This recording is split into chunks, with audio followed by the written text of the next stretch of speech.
Today, we're going to be moderating a debate between two lovely young gentlemen. They are going to be discussing the viability of modern monetary theory policy. So we are going to get into that. As a reminder, all I do here is basically try to make sure that they're on track in terms of responding to each other's points. I can't imagine there's going to be a lot of like shouting and screaming here. But yeah, Ragepope will be taking the attacking position that I believe he thinks that modern monetary theory is not a viable form of either analysis or policy recommendation, and then Mosler will be defending the opposite of that. Okay, both you guys are on screen. I gave you guys a brief introduction. If you want, you guys can each do like a minor introduction. You can explain the position you're going to take in the conversation, and we can start with Mosler, I guess, since he'll be in the affirmative. Yeah, I've been invited on to answer questions and discuss modern monetary theory, and delighted to be here. And then Ragepope, go. Hi, I am Ragepope. I guess I am an economist by education and a financier by profession like Warren, but not nearly as successful yet. So I'm happy to be here.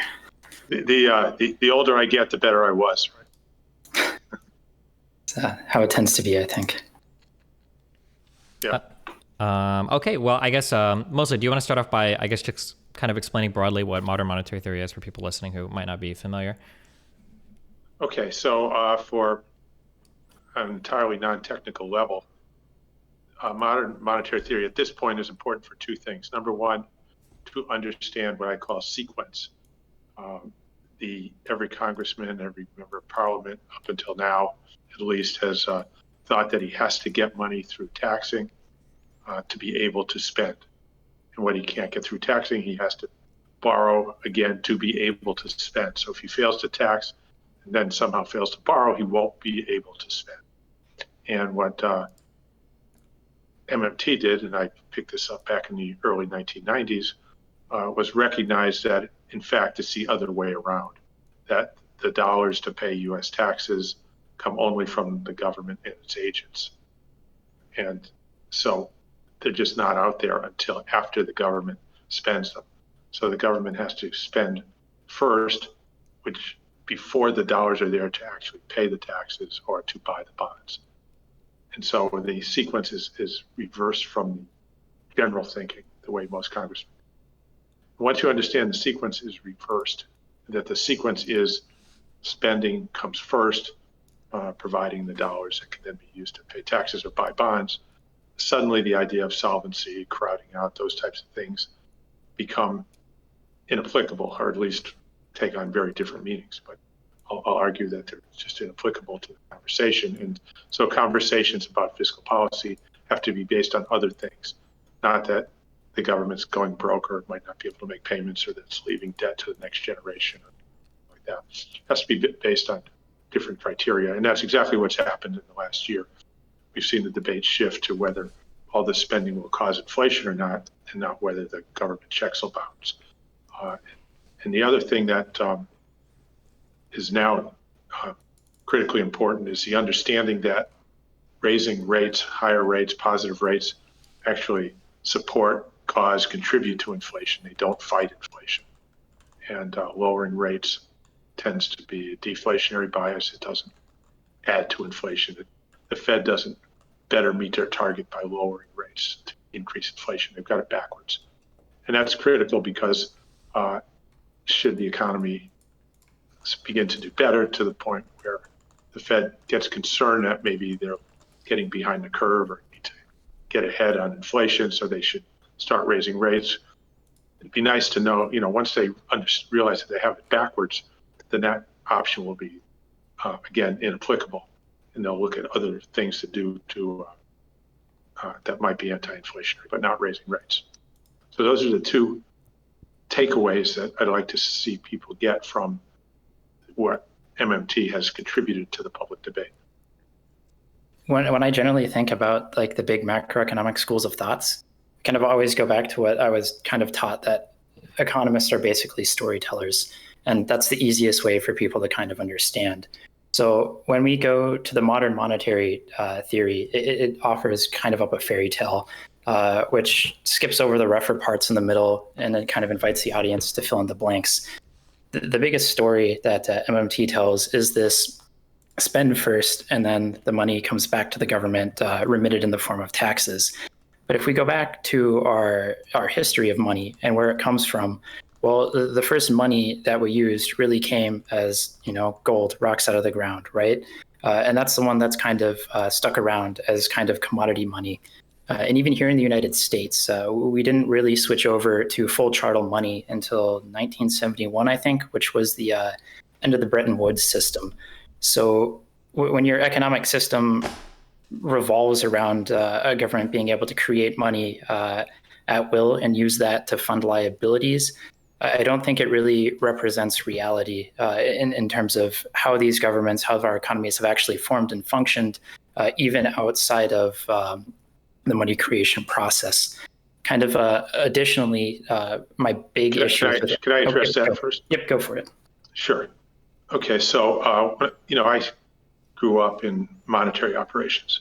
I was on the desk at Bankers Trust, and visited the Fed regularly, and no one in the Fed disagrees. They say it differently. They say you can't do a reserve trade without a prior reserve act.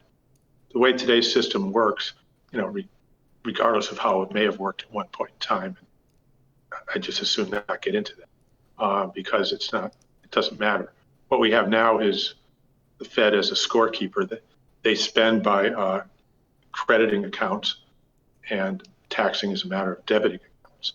And you can't you have to credit an account first before there's a balance there for you to debit. And if you debit the account first, when there isn't a balance, they could do that. Then it goes into overdraft. And an overdraft is a loan from the Fed, booked as a loan, which is, a reserve add by the Fed. It's the government spending first. Lending is a sub class of spending, in that lending is where the lender buys the promissory note of the borrower. So it's spending on financial assets is a subset of spending. So when I say spending, it's a shortcut for spending or lending. But anyway, so yeah, go ahead. I was going to say, but I guess in 1970, when we switched over to the current system that we have, everybody was immediately credited with a large number of balances, right? There are trillions of US dollars in terms of bills circulating around the world and in terms of deposits in other nations' accounts, right? And then the second thing on top of that is we can still continue to spend and transact in mediums that aren't United States dollars and have our economy function more or less the same way as any other thing like the US dollar, right? The only thing we would need is our tax burden back, which there's plenty of sources for. Can you summarize MMT for us for those that are confused? Yeah, someone in chat asked, I'm just going to explain this real quick. You tell me if I get anything wrong. So basically, a lot of people think that in order to pay for like government spending, we need to raise taxes. So like Republicans will complain all the time that we need to raise more money if we're going to spend money. We need to raise more money if we spend money. And MMTers essentially say that, well, that process is actually backwards. In order for people to ever pay the government, first the government needs to lend that money out. So as the government spends more and more, taxes will come back more and more. So the process is actually reversed, I think is kind of the distilled form of what MMTers argue. As I said, my phone was getting hot, so I just put it on some ice. Oh, shoot. Gotcha. Okay. We could just do audio for now. The video might, okay. The camera might, Good. Yeah, it's fine. Okay. That's all right. Yeah, it's fine. Not a big deal. Okay. Good. Okay. So I missed that answer. That response. Yeah, so I can go back. So I guess the first thing that I would say is if we're starting over, not from scratch, right? So we're assuming that we have the governmental money, so to speak, in circulation that it is right now, then the Federal Reserve is no longer the sole supplier of US dollars in the world economy, right? So there's trillions of dollars held overseas in fiat and other demand bank accounts. There's contracts negotiated in dollars, if you want to count those in the monetary supply. The person that you can get it from isn't necessarily only the Federal Reserve. And then on top of that, our world economies can function without using their own native currency as the form of exchange, right? You really only need... So let me just back up a little bit. You have to have dollars in a member bank reserve account to pay taxes. you can't, or you can use actual cash. So there is cash in circulation floating around the world. And but apart from that, the dollars available have to be dollars in member bank reserve accounts. Okay, if you're a non-member bank, then you have to go through your correspondent, and then the correspondent has to have the funds in the reserve account. Now, the correspondent could lend them to you and give you credit for it, the dollars on your books, but they're doing that as agent of the Federal Reserve, as agent of Congress, because they're permitted to do that, Federal Reserve Act and under regulatory guidelines. So again, it's what you're saying is functionally correct, but it's because the government wants it that way. So you're saying the government could no longer accept cash payments and require every transaction to go through dollars? Or... No, cash is there. That's prior spending by the government. Correct. Yeah, so that's what I'm saying. It requires prior spending. Now, look, we're long, the prior spending has created a very long reserve position in the banking system now. So, I'm not saying the government can't spend in advance, which would be sufficient to pay taxes for the next couple of years or 3 years. That you're correct on that. But what I'm saying is the dollars to pay taxes come from the government and its agents. Yes, but then say the government wanted to ensure that the only way to get money to pay taxes, right? So we would have to take in taxes year over year until we cut down the amount of money outstanding, right? And only then could the government go and spend dollars. Well, what I'm saying is that the dollars outstanding, which is the public debt, those are the dollars spent by the government that haven't yet used, been used to pay taxes. And that's the net money supply in the economy. And yes, it could take action to reduce that if it wanted to. But I'm not sure. So I think I agree with you that there's a lot of prior spending out. There's $28 trillion of prior spending out there that can be used to pay taxes. So I agree with that. I don't disagree with that. Okay, so then I guess what then creates the overseas demand for US dollars, right? Okay, so the tax liabilities create a demand for dollars for two things: one, to pay taxes, and two, to net save. So it's the tax liability that is critical. Tax liabilities come first, not tax payments. So the thing about sequence is the full sequence would be: number one, you have to impose a tax liability. That creates sellers of goods and services who then want those dollars either to pay taxes or to save them. There's only one of two things they can do with them. And, so that creates the sellers and who want dollars in exchange. So that creates goods and services for sale that have price tags on them denominated in dollars. The government can then go buy those.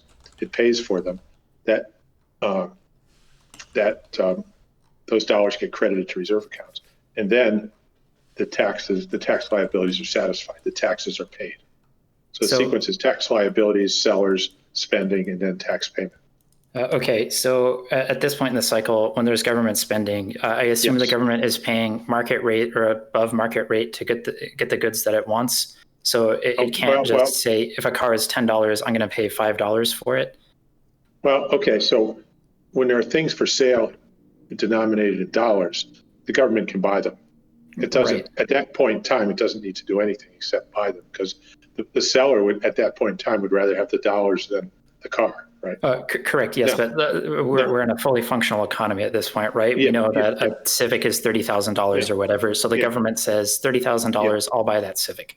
Right, so now, it can do that. So now, as a point of logic, not as a policy proposal, I don't think I'd propose this necessarily for policy.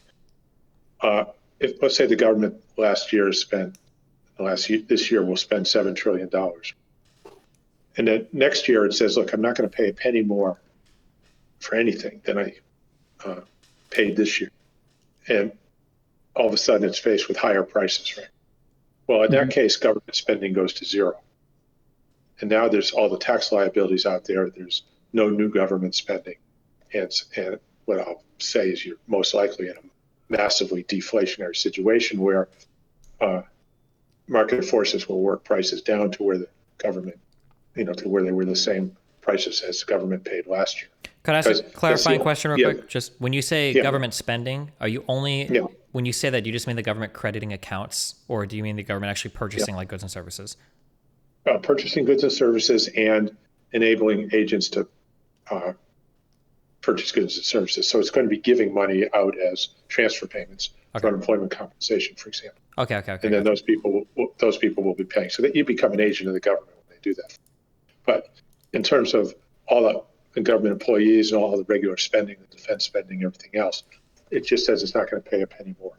Now, the fact that its agents, if it continues to make those payments, then instead of spending going from 7 trillion to 0, it might go from 7 trillion to 2 trillion. And the drop will be 5 trillion. It's still going to be a massive deflationary event, and which will force the private sector to sell on the government's terms, or else it can't meet its tax liabilities.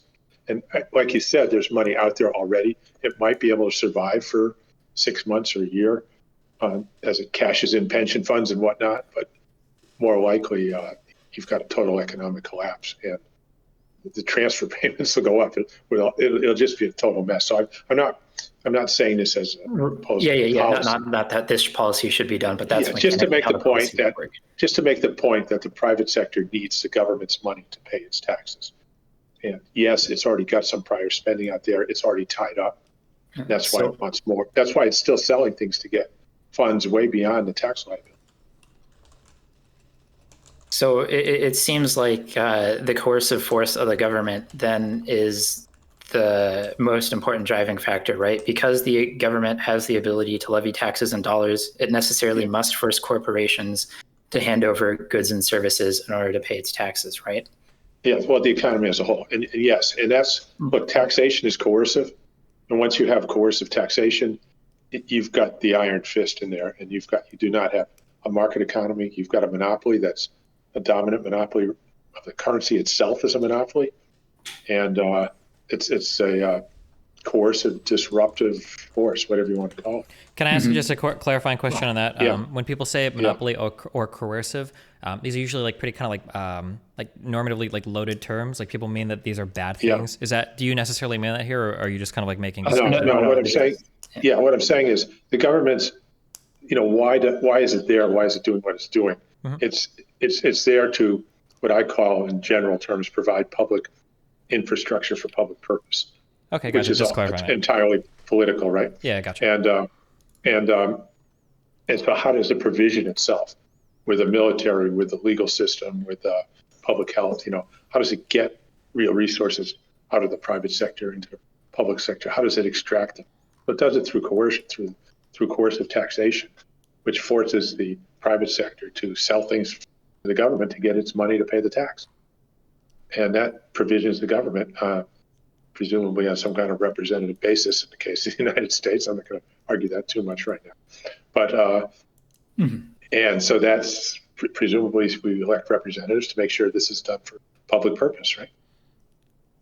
Sure. Here in the United States, for sure, you can, depending on who you talk to, you can get greater or lesser views on it. But we can say that here in the United States. But we can't necessarily say that for other regimes around the world, right? Absolutely, I agree.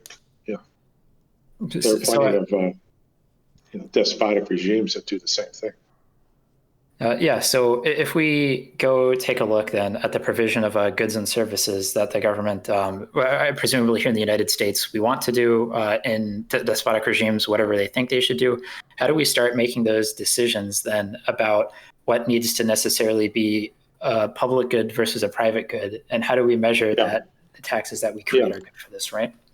Yeah, so it's got nothing to do with the money or the funding. So Congress has to decide how many people they want in the military, for example. But they take everybody, then there's nobody left to grow the food or build the cars, and we all die. So they can't take everybody. If they don't take enough, we're going to lose the war, or whatever that means.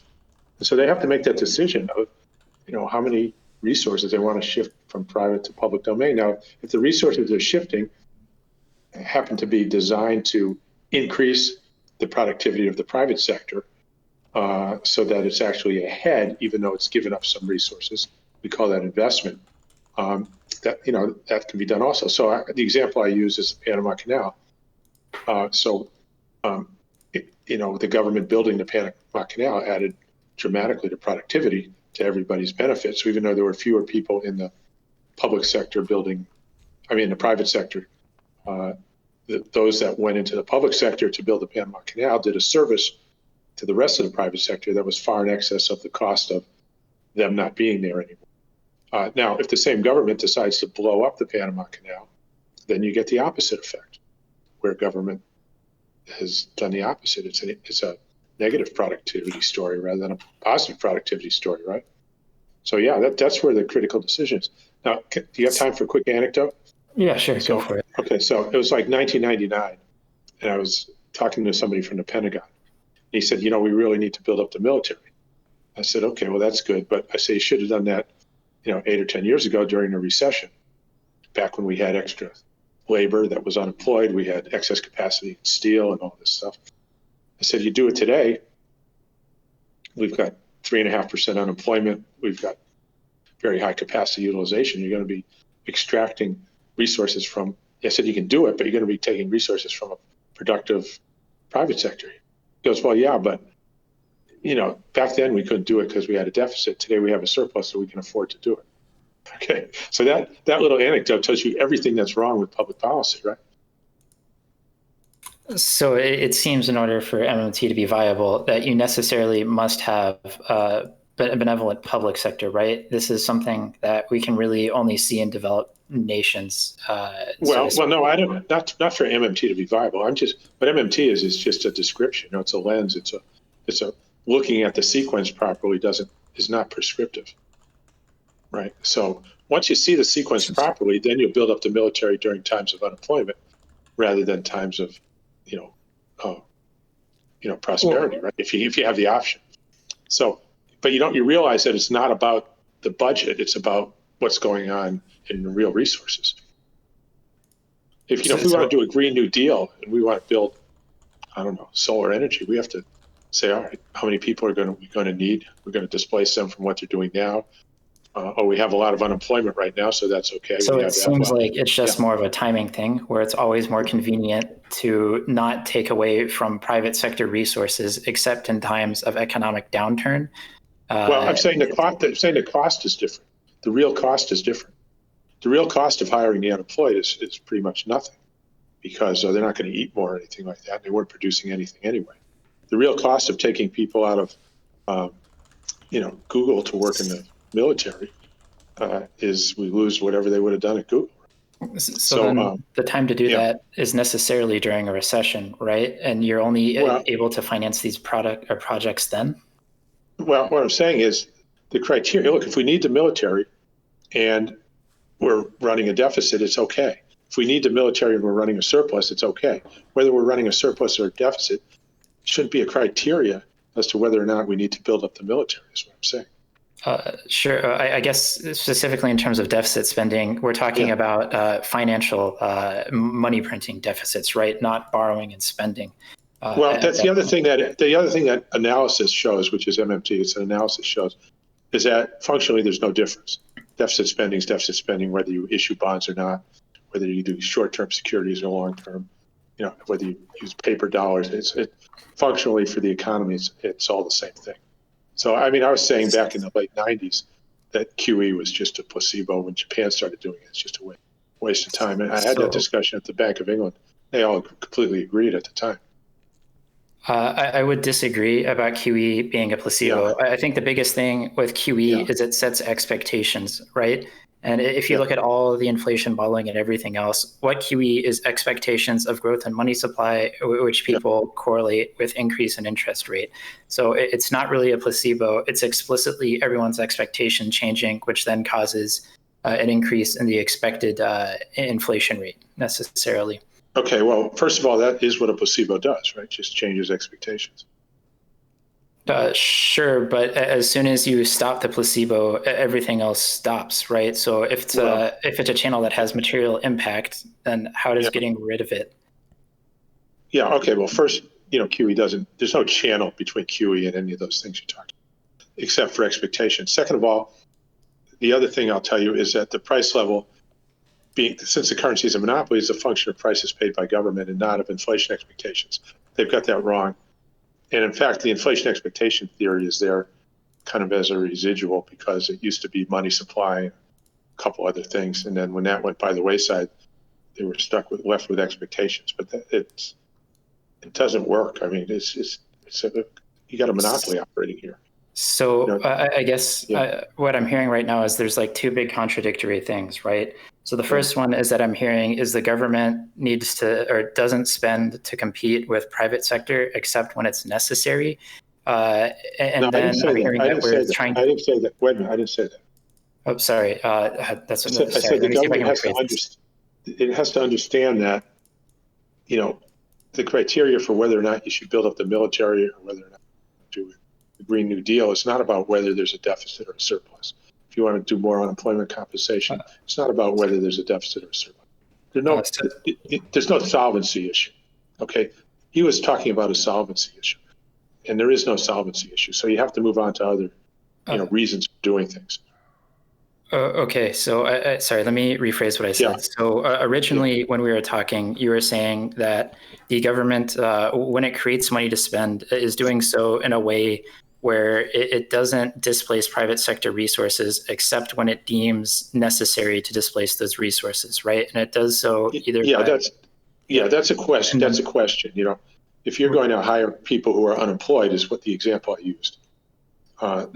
If you're going to buy steel when there's excess capacity in steel, it's different than if you're going to buy steel when we're at full capacity. So how do you measure that as a government?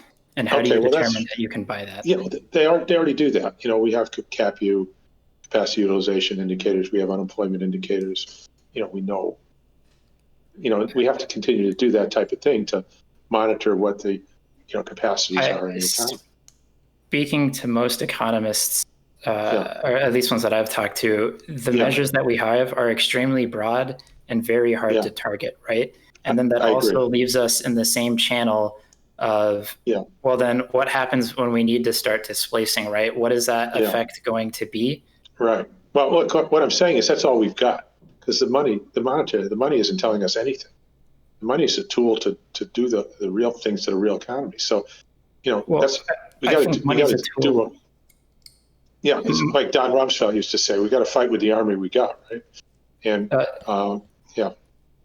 So it seems like as soon as we start needing to create money, we're necessarily going to be displacing private resources and increasing the amount of money in the economy to do things. As long as wait a minute, no. As soon as we need to, increase the government provisioning, we need to spend more. All spending, all spending is just the Fed crediting account. It's not like how you do that. I think just because we're circling on this a couple times, it sounds like what Mosler is just saying is that so if we were to decide to build up the government, what we should be looking at is how is the private sector doing right now? If we wanted to build a military, if we had 10% unemployment, the cost for that is going to be far lower than if we were to try to build a military like before COVID when it's 3.5% unemployment. And that oftentimes officials seem to appeal to do we have a surplus or a deficit? But that's the wrong question to ask. The question should be how is the private sector doing right now? That'll determine the amount of public investment we have to make. It sounds like it's a yes, exactly. So then you're necessarily relying on the business cycle in order to make the investments that you need. No. I'm not saying you can't do it at full employment. I'm just saying it's going to be more costly. It's a different, it's part of the equation. What's the cost?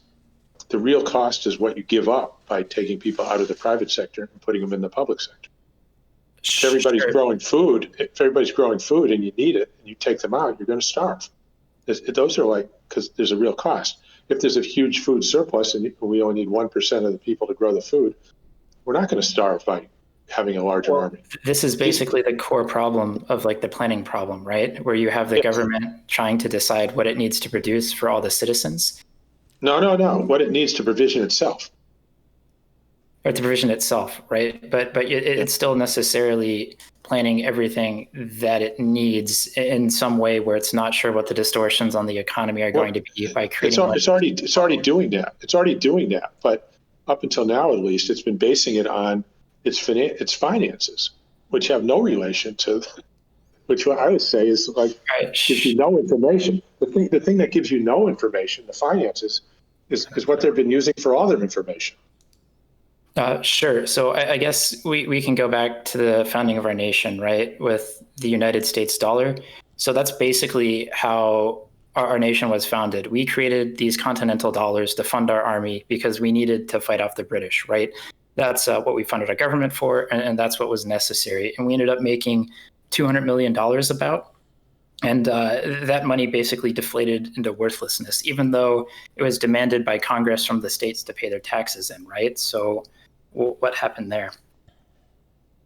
I don't know exactly, but I have a vague recollection that we had each individual state issuing its own currencies, and we didn't have. It wasn't when we got together with the Constitution, the federal government took over. Then the currency, all that stuff went back to par. Is my recollection, but I'm not a student of what happened. 250. Okay. I guess, yeah. So the big thing was it traded at a 40 to 1 discount because no one wanted it. Even with the threat of taxation, we weren't able to pull enough money out of supply to keep it at par value until we actually physically exchanged gold. So, okay. But let's talk about today. Sure. What is this? Yeah. So what are you saying about closer to today, if we go to the barber boom, right? So in the 1970s, we had a big oil shock here in the United States and around the globe, right? So if you look at, I guess, the policy prescriptions that we followed here in the United States, wherein we raised interest rates to fight inflation and bring down the deficit versus what they did in Britain, right, which was a massive increase of the money supply. Well, here in the United States, we got things under control pretty quickly. Inflation went down in a couple of years versus, the counterpoint of the United Kingdom. They ended up with 18% inflation for a decade. I have a little bit different narrative of what happened. Okay. And so what happened is we had a foreign monopolist, the Saudis, who took over from the Texas Railroad Commission to set the price of oil when demand exceeded supply. We had always had supply exceeding demand, and the Texas Oil Commission was setting quotas on the producers in the U.S. to keep the supply down, keep the price at like $3, $2.50, $3. And once there was suddenly excess demand, that was no longer a viable policy. Now the excess capacity was in Saudi Arabia, and so they became price setter, swing producer, price setter. And they had different motivation from the Texas Railroad Commission, and the price went from $3 to $40 over the next 7 or 8 years. And that, at the time, we had all the public, not all, but public utilities, a lot of public utilities using oil, and it was a much higher percentage of our GDP than it was today. And that drove up the cost of everything, which started driving up prices. And then our government, paid the higher prices and we had inflation going. So let me get to So anyway, what happened as the inflation took off, we had what they used to call bracket creep back then, where people went into higher and higher tax brackets because they were getting 10 and 12% increases every year. And the budget deficit came down sharply into 1979. If you look at the public debt in 1979, it was higher, it went up, but in real terms, after inflation, it actually went down. So in real terms, the real money supply shrunk, or net money supply. The public debt is the net money supply, not the gross money supply. That shrunk. The net financial assets that support our credit structure shrunk. And so that fiscal tightening brought on by inflation, driving people into higher tax brackets, and just tax revenue, tax liabilities going up dramatically, caused the collapse. And it was the high interest rates from Volcker that prolonged the inflation. Normally, when you have a economic collapse like we had, oil prices came down because demand dropped. Saudis cut, and they got OPEC together. They cut like 15 million barrels a day of production. It wasn't enough. Over a couple of years, the price went from a high of 40 to maybe 10, and it stayed there for decades. And normally, like today, if oil drops anywhere near that percentage, or even 30 or 40%, never mind dropping 90%, So 80%. You get a big, CPI goes negative, right? Well, with the high CPI rates, isn't inflation, to be clear. I It's understand. just a I understand. yeah. It's just an example. So, but with the high rates, the inflation was prolonged, and the rates stayed high, and they didn't come down for 10 years, and the inflation did come down for 10 years. And so Volcker was prolonging the inflation, the high rates, through two channels. One channel is the interest income channels with a high nominal deficit like we had then. The government is a large net payer of interest to the economy, which more than overwhelms differences in propensities to spend interest income. And so that's like a net, gasoline on the fire. And it's all on the supply side. There's no on the demand side. There's no supply side to it. So the high rates were doing that, and they also keep forward prices up. So if you're building a house and rates are 12%, the house is going to cost more because the builder takes a year and he's got all that, interest, cost of capital, and everything else to slog through. Sure. Or there's two things that happen. So one, we can go with the Austrian cycle of, well, then people will choose not to invest in these big capital projects if we think that's a signal. But the other one is, if we look at the overall inflation in the United States versus Britain, right? Just based on their policy choices, they were impacted the same way that we were, with the same kind of channels, but there was drastically different. We're looking at 5.5% for the decade versus like 18, right? 18 for the United Kingdom, and 5.5 for the U.S.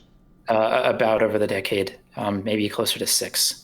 But for the most part, interest went from like 12 to 15% in 1980. It was down to about 10 to 12 in 81, 8 in 82, and then 4 to 5 for the rest of the decade. And Britain was significantly further above that. Oh, you're talking about the 80s decade? Yes, the 80s. So you're talking about the 70s. Yeah. So in the 80s, they kept their rates up higher longer, so they had more inflation. The high rates were promoting inflation. But the United Kingdom had the higher inflation rate than here in the United States. And the higher interest rates. And what I'm saying is the higher interest rates were promoting the higher inflation. So this is basically okay.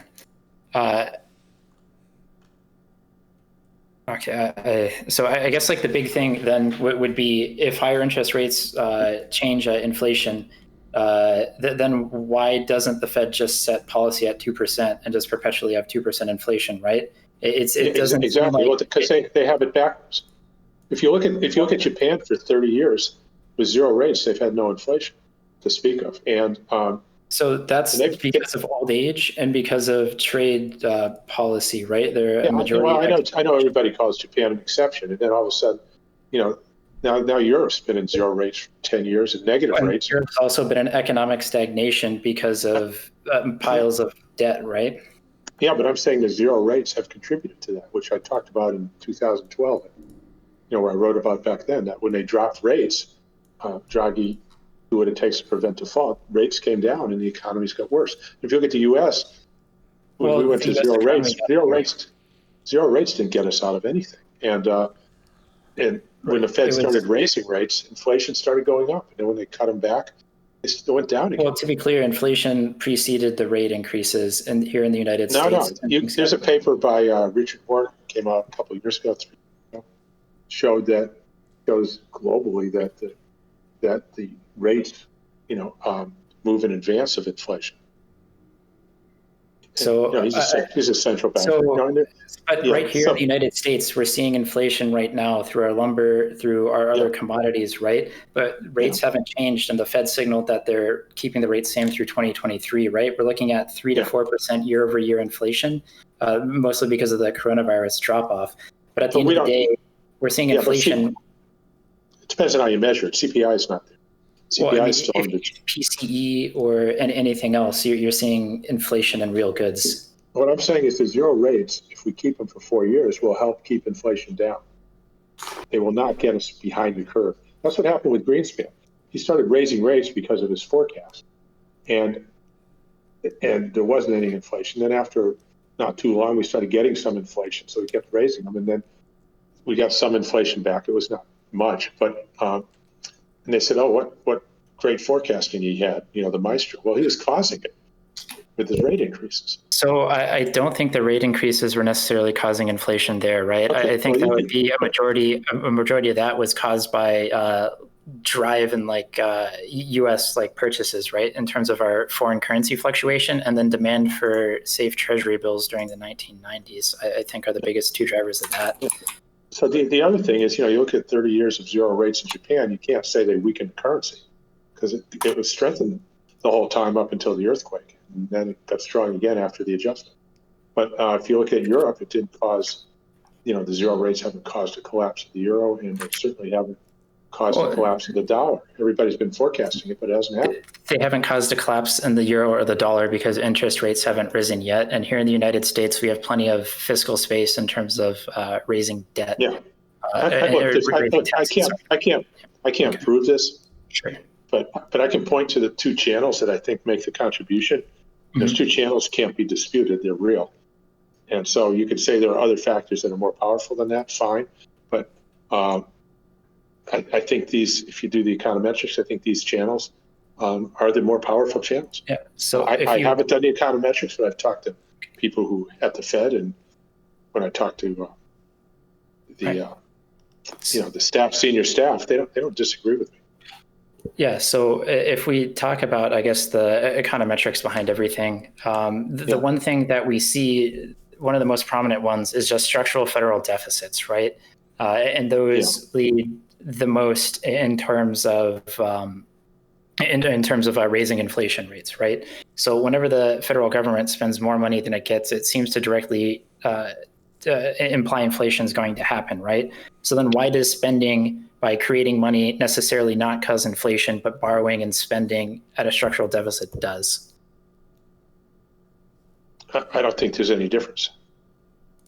So, right, that's what I'm asking. So we can see when we're running large structural deficit spend. If the government spends more than it taxes, it's going to have an effect. Whether the spending, which in the first instance is a credit to reserve accounts, whether it stays in reserve accounts or whether it gets shifted to securities accounts, is of no consequence to the macroeconomy, is what I'm saying. So then whenever the government creates the money in order to pay for the goods instead of borrowing, then it's contributing to inflation. Wait. There's no instead of borrowing. Okay, it borrows after it spends. It spends by crediting reserve accounts. Borrowing is just offering securities a separate account at the Fed called a securities account. They could have called them checking and savings to make it simpler for people. Okay, so spending puts money in checking accounts of member banks, and then borrowing allows those banks to shift those dollars from checking to savings. So if there's a big shift from checking to savings at Bank of America, I don't think anybody would think it would have any unusual consequences for the economy. In fact, they stopped just looking at those aggregates a long time ago because they couldn't find any reason to look at them.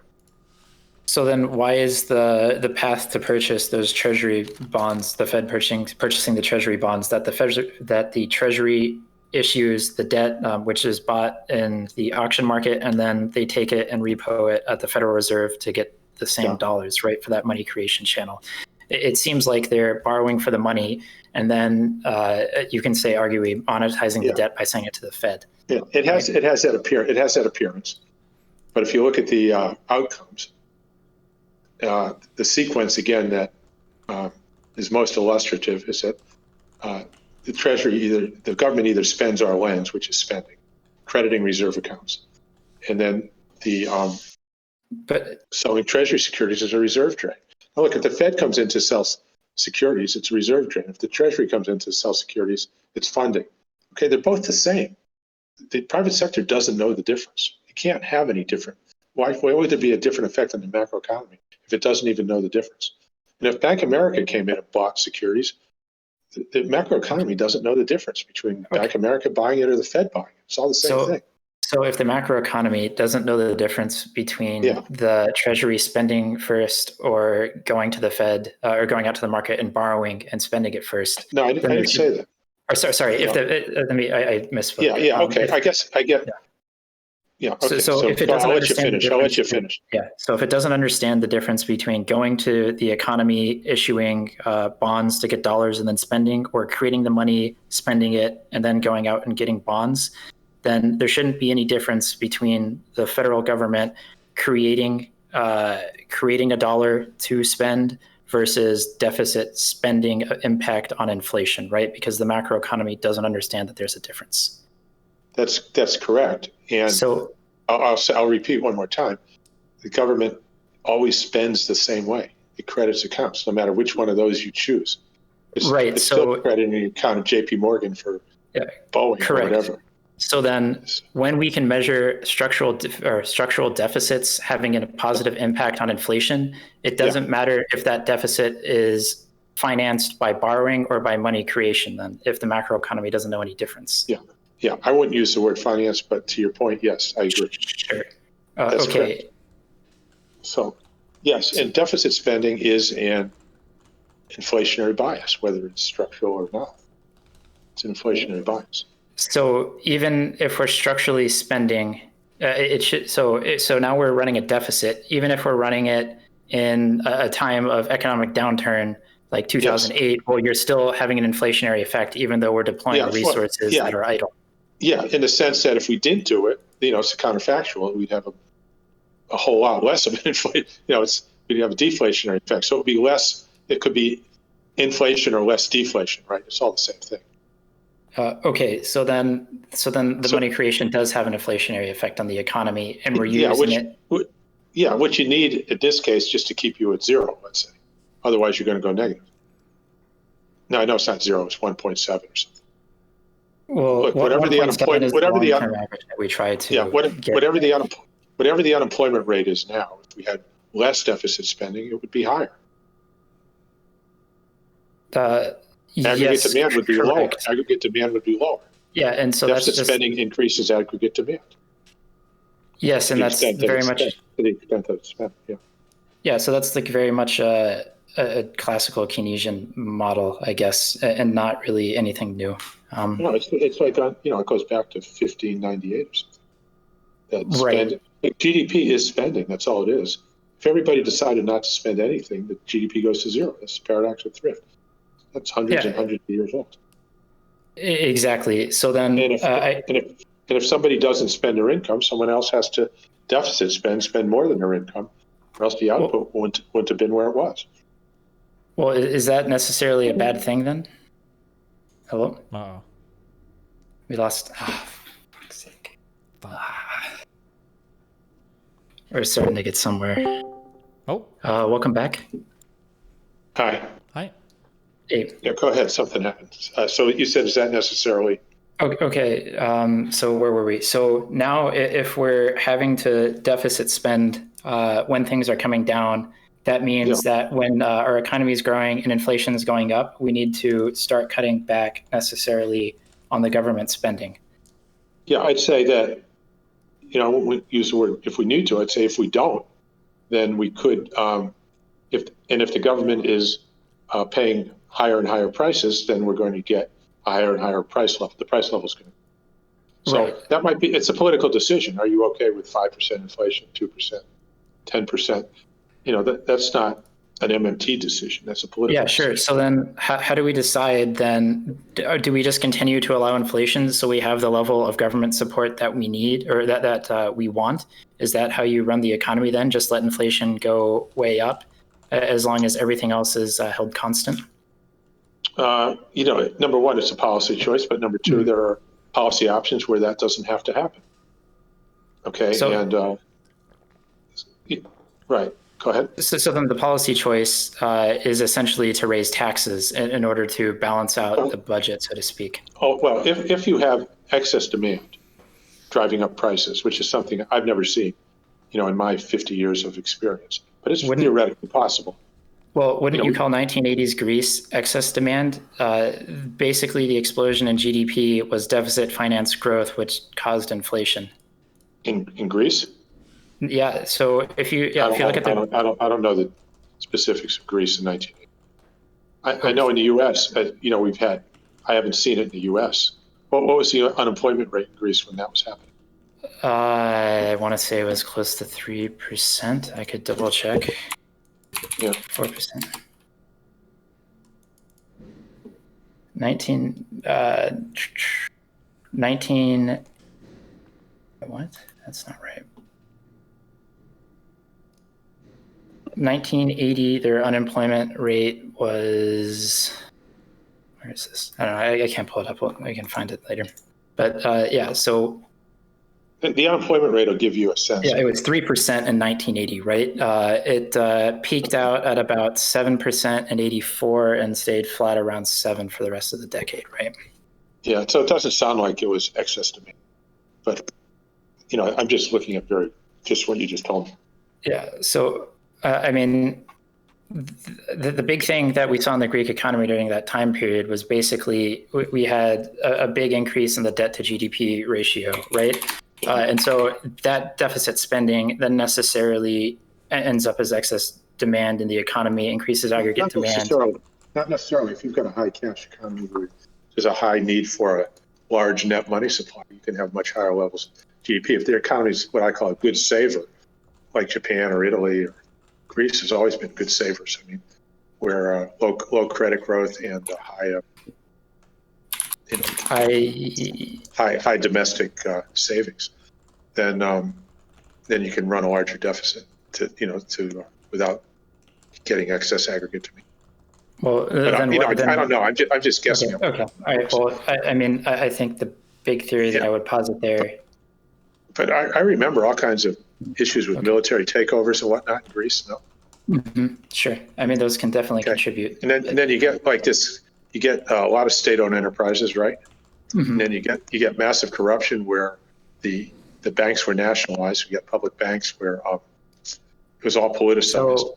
So the state-owned enterprises were them determining output for their population, though. No, what was happening is what certainly happens. Has happened over the years, and I'm not saying it. I don't have the data of Greece in those years, but is that you get through this, you get public banks and you get state-owned enterprises, including banks, and you get massive loans to insiders with no thought of ever paying it back. It's all phony collateral or whatnot. And they sell it for foreign exchange, and the currency goes down, and it's what I call off-balance sheet deficit spending. When you're buying FX, when you're lending so somebody can buy FX, that's deficit spending, right? But instead of buying goods and services, you're buying FX. You're driving the currency down continuously, and so the inflation comes in through the FX window, and not domestically. But I don't know. Aren't we doing that with our net purchases here in the United States, right? Whenever we get more dollars, we do tend to spend some of those on imports, right? So that's fine, but I'm talking about you Google Venezuela corruption. And some guy in Miami was, convicted of $2 billion that he somehow got through the banking system and, in bolivars and sold it for dollars and bought real estate in Miami. And that kind of thing, that kind of corruption, and that's just one guy, right? Sure, that can. And so you just have that happening systemically, where the banking system's an open spigot to insiders getting funding in local currency. They continuously sell it for FX. And that drives. What's the difference between insiders spending it on FX, right, versus just everybody in the economy in aggregate spending on FX? Yeah, you could get that. I'm not saying you would, but I'm saying what we're looking at what's happened in different countries that drives. Well, if we've looked at what's happened in the United States, right, we've been running a deficit for how many years where we've continually done this, and we've continued to import at a high rate, but we don't seem to have the same inflationary problems that seems to stem from that, even though we have a relatively high propensity to buy from overseas. Right. That's because these other countries like China, Japan, Korea, and used to be Europe were targeting us for exports. And the way they do that is to directly or indirectly, the central bank accumulates dollars and saves. And so that they call it very high net savings desire for the further purpose of supporting their exporters at the real expense of their macroeconomies, of course. So why would they intentionally choose to harm their macroeconomies to make us better? Well, because it benefits the exporters who are in control. They're very large, very powerful, even though they're a minority in terms of population, and they get in control. Look what happened with Obama President Obama made a statement. He said we need to, import less and consume less and export more. And and who does he hire as his economic czar? Jeff Immelt, our number one exporter, right? The exporters get in control. They're very powerful. They have a lot of influence. Is it because they're the ones who best understand foreign trade that they get in control, or are they intentionally trying to manipulate the system in order to? They control the narrative that the trade deficit's costing us jobs. And China's robbing us of jobs. Trump was up there. China's taking $600 billion of our money every year, and they have this narrative that the country running the surplus is winning and the one with the deficit is losing, when it's actually the other way around. For the short run anyways, right? But at the end of the day, we're going to have to, essentially, they're going to buy some of our goods or services, right, in the future. Japan's been doing it. Japan's been doing it since 1945 or 6.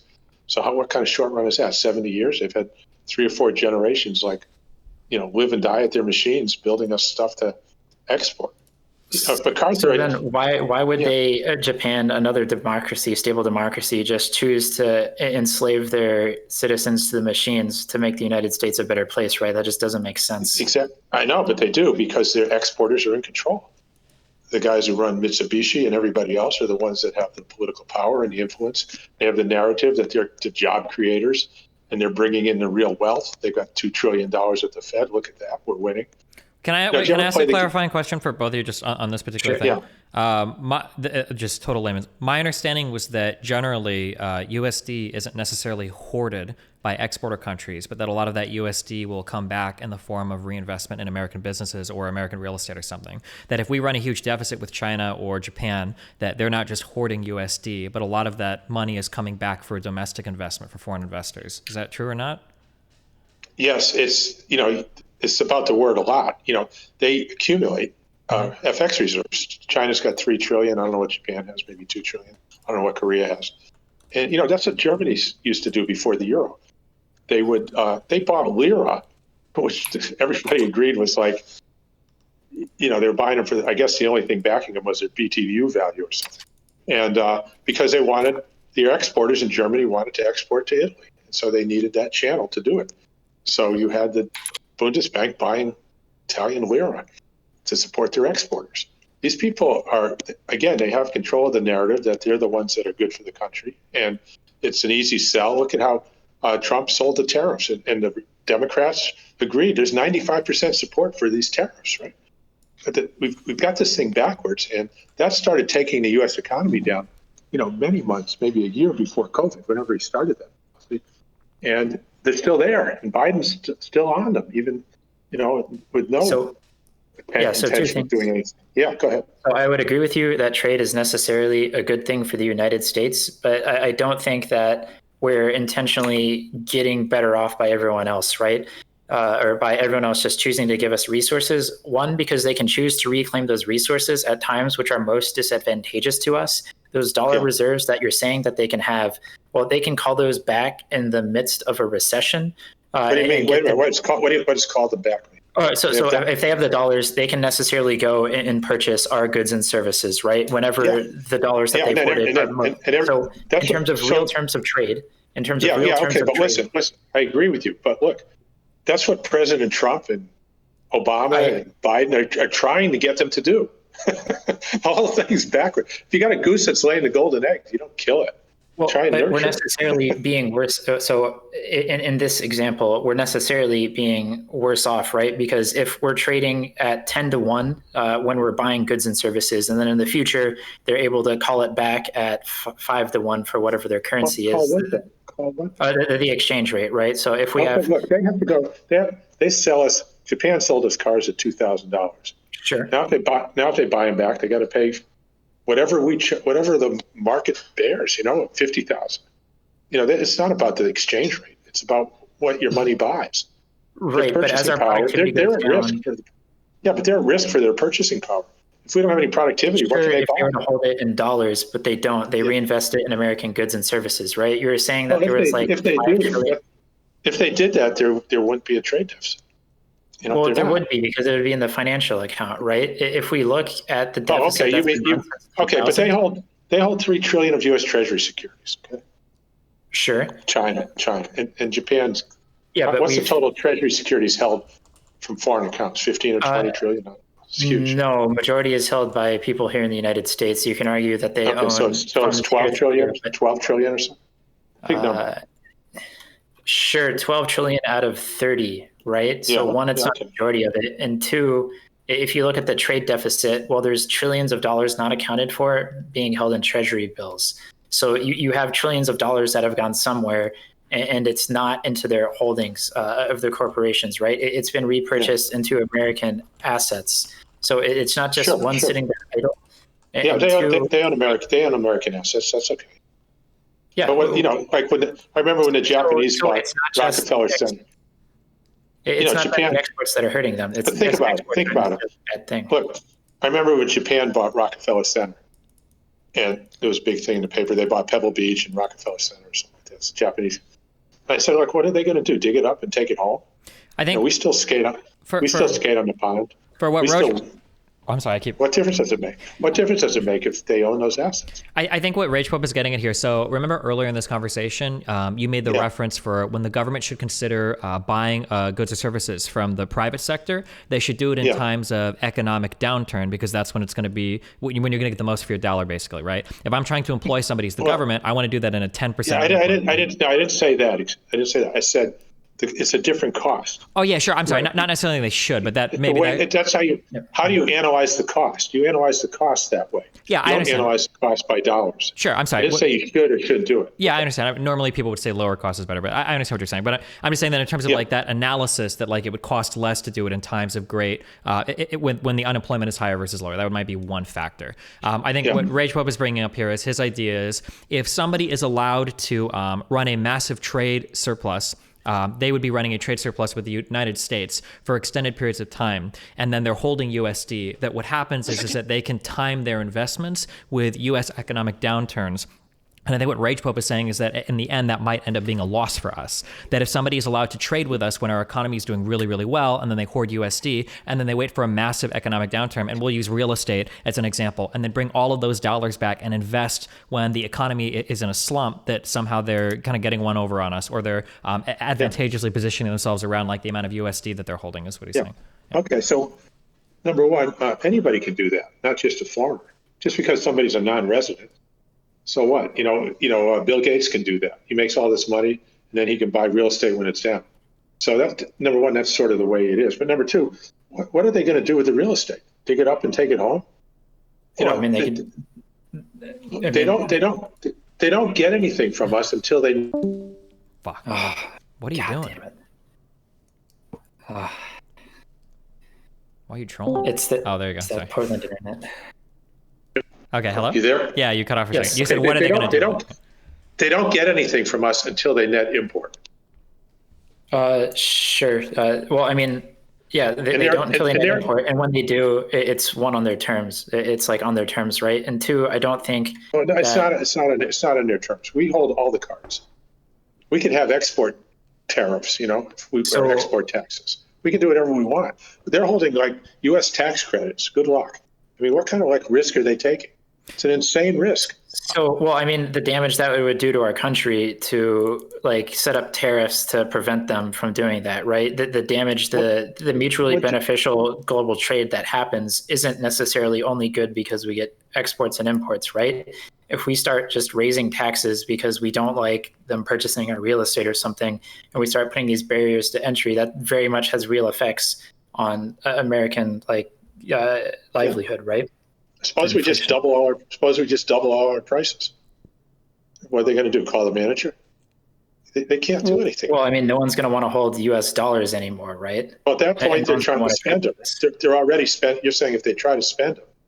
Sure. I remember when the Japanese tried to buy some gold coins to honor the emperor, just a few coins, and they ran the price up like 25%. So suddenly the value of their holdings is down 25% when they go to spend it.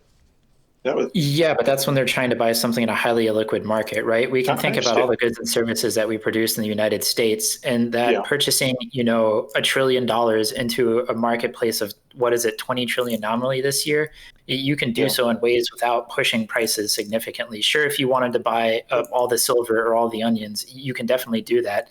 But one, that it's necessarily true that they get to choose when they make those trades. And two, that being an export economy has necessarily brought some degree of prosperity to their citizens, right? If we look across, no, you disagree that exporting hurts their citizens? Yeah. So then why, for most developing nations, why do we see the most common path to middle income or upper income countries be subsidizing export industries and infant industries, allowing them to build up capital intensity for their civilians while exporting, quote unquote, the value all the time? But that leads to better outcomes for these people. It may lead to marginally better outcomes, but there's better ways to lead to much better outcomes. That's what I'm saying. They might as well be throwing that stuff in the ocean as giving it to us, because they're not doing anything with the money. How are they going to induce foreign investment into their industries and purchase like the goods and services they need around the world? Are they going to go like Zimbabwe, where they explicitly said, oh, well, I can just print my own currency to get the goods and services that we need in our economy? Because that doesn't seem like a functional way to raise your capital base and raise your standard of living. Yeah, I agree with that last part. I didn't suggest that. So look, the U.S. What this export-led growth is what they're doing is competing to, getting a pool of workers domestically that can live on 1,200 calories a year, just pay them that amount. Now they can take over the steel industry. It's like, we used to play a game as a kid, see who can touch the guy the softest. And I say, okay, you go first, and you touch me really soft. Then I hit you in the mouth, and I say, okay, you won. Okay, so if we, I don't know how long you want to go in this conversation, but if you go into details about what's happened to these export-led growth economies and what's happened to the real standard of living of people living there. Yeah, can you tell me about the real standard of living in South Korea? How that's to them? Well, what about it? Well, I mean, they've done phenomenally well, right? They went from a war-torn country to a highly developed state, and that was off the back of exporting. I mean, you don't see Asian tigers, and that seems to be the path to growth, and it's the one that China's chosen for itself. But you're here saying that the massive development of capital and everything through this trade is like necessarily a bad thing for these countries. I'm saying it could have been a lot better. They certainly didn't have anything they net exported. They could have thrown it in the ocean or kept it for themselves and had the same numbers. So then how do they get the capital intensity, right? Because printing dollars for Zimbabwe didn't seem to have the same effect for the capital intensity in that country that we saw in these countries that went through deficit financing, trade deficit financing. I didn't talk about printing dollars. Well, we're printing their local currency, right? Sorry, they're putting words in my mouth. I didn't say that either. So in terms of creating currency, so let's say South Korea, exports, has net exports of $1 trillion. Probably not that. 100 billion. Okay. So that means they exported $1 trillion, a lot more than that, maybe 500, and imported only 400, right? Sure. Okay, and then they have 100 billion in reserves they built up, dollar reserves. They kept that difference. Sure. Sitting at the Fed, okay? If they had spent that money on imports, for their population, the population would have been that much better off. And they have foreign exchange reserves they're never going to use.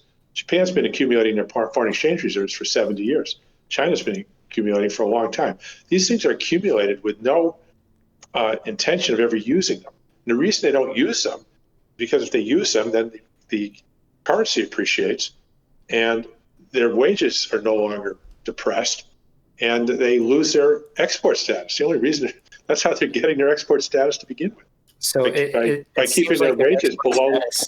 is allowing them to have a higher standard of living because they're able to continue to purchase goods and services, right? And as soon as they start purchasing those goods and services, then their standard of living is going to go down because their economy is no longer competitive in the world. Okay, so you're using the word "they" 3 or 4 times. Sorry, I guess we'll use the exporting country, right? So Right. So when we have an exporting country, one thing that it needs to do in order to maintain its productivity is it helps if the currency maintain not productivity, competitiveness. It's still, right? Yeah. In other words, they have to keep their wages depressed. So when their competitiveness goes down, then their factories close down, and now their workers aren't working because there's no longer demand because the competitiveness has gone away, right? So then what do you do in those situations? Do you just sit back and mire down into a lesser economy? Or what it seems people try to do is then try to switch it so then it's an internal demand economy. But necessarily that growth stage while you're accumulating those foreign reserves is necessary from going to a low income country with low capital intensity to a middle income country. And then you try to transition your economy to be a net importer or at least budget neutral, right? So how do you make that switch and right? And how do you get, what's another way to get out from being a low income country? So how much time do you have? I have time. It's up to Destiny how long he wants to spend on this. Okay, because I've done a lot of presentations on how to do that. So okay. So if you look at the real wealth of any country, it's everything you produce. Let's call it your pile of stuff. Sure. It's everything you produce domestically, plus whatever you import adds to your pile, minus whatever you export. And so number one, you want to if you're at full employment, you're optimizing your domestic output, your pile of stuff domestically, whatever it is. It could be education, it could be, cars or something. But don't forget, manufacturing is down to a small percent now of what we consume. At least in the U.S., services are 90%. Sure. We've got 1% manufacturing, 7% of the employment's in manufacturing, and 1% in agriculture, something like that. So the rest is all services. So number one, okay, let me give you this example. So and I used to get this question in Italy a lot. I said, look, if you send a Ferrari to Berlin, it's going to exchange for 4 Mercedes at world prices. Ferrari's worth 200,000 euro. The Mercedes are 50,000 each. Okay, those are your real terms of trade. Mm-hmm. Okay, that's not going to change whether your new lira goes up or down, whether you have full employment or unemployment, whether you even have a currency. None of that matters to the guy in Berlin. Okay, it doesn't affect that. So you're in Australia. You used to say trade for a single snapshot in time, right? Yeah. So like in Australia, the boatload of coal goes out from Newcastle, and it comes back full of television sets.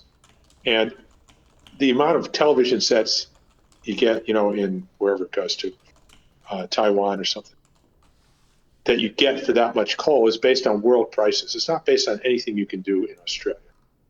Okay, you mine gold in South Africa, okay, and you bring a gold coin to London and it trades for one men's suit. Sure. Okay, that ratio is kind of, I'm just using that as an example. Whatever it trades for. Okay, it doesn't matter whether the rand goes up or down or sideways. Say what matters for the currency. What the currency matters for is who has to, mine the gold and who gets to wear the suit. It's about, who has to build the Ferrari and who gets to drive the Mercedes. That's what matters for Italy. Who has to dig the coal and who gets to watch the television sets for England. So that's the same for any country. So to optimize your nation, you want to, whatever you produce, if you can produce, Samsung cell phones, okay, the more, if you let your currency, you can then exchange those in world markets for whatever they're going to exchange for, regardless of where your currency is, regardless of what your level of employment is, regardless of what your wages are.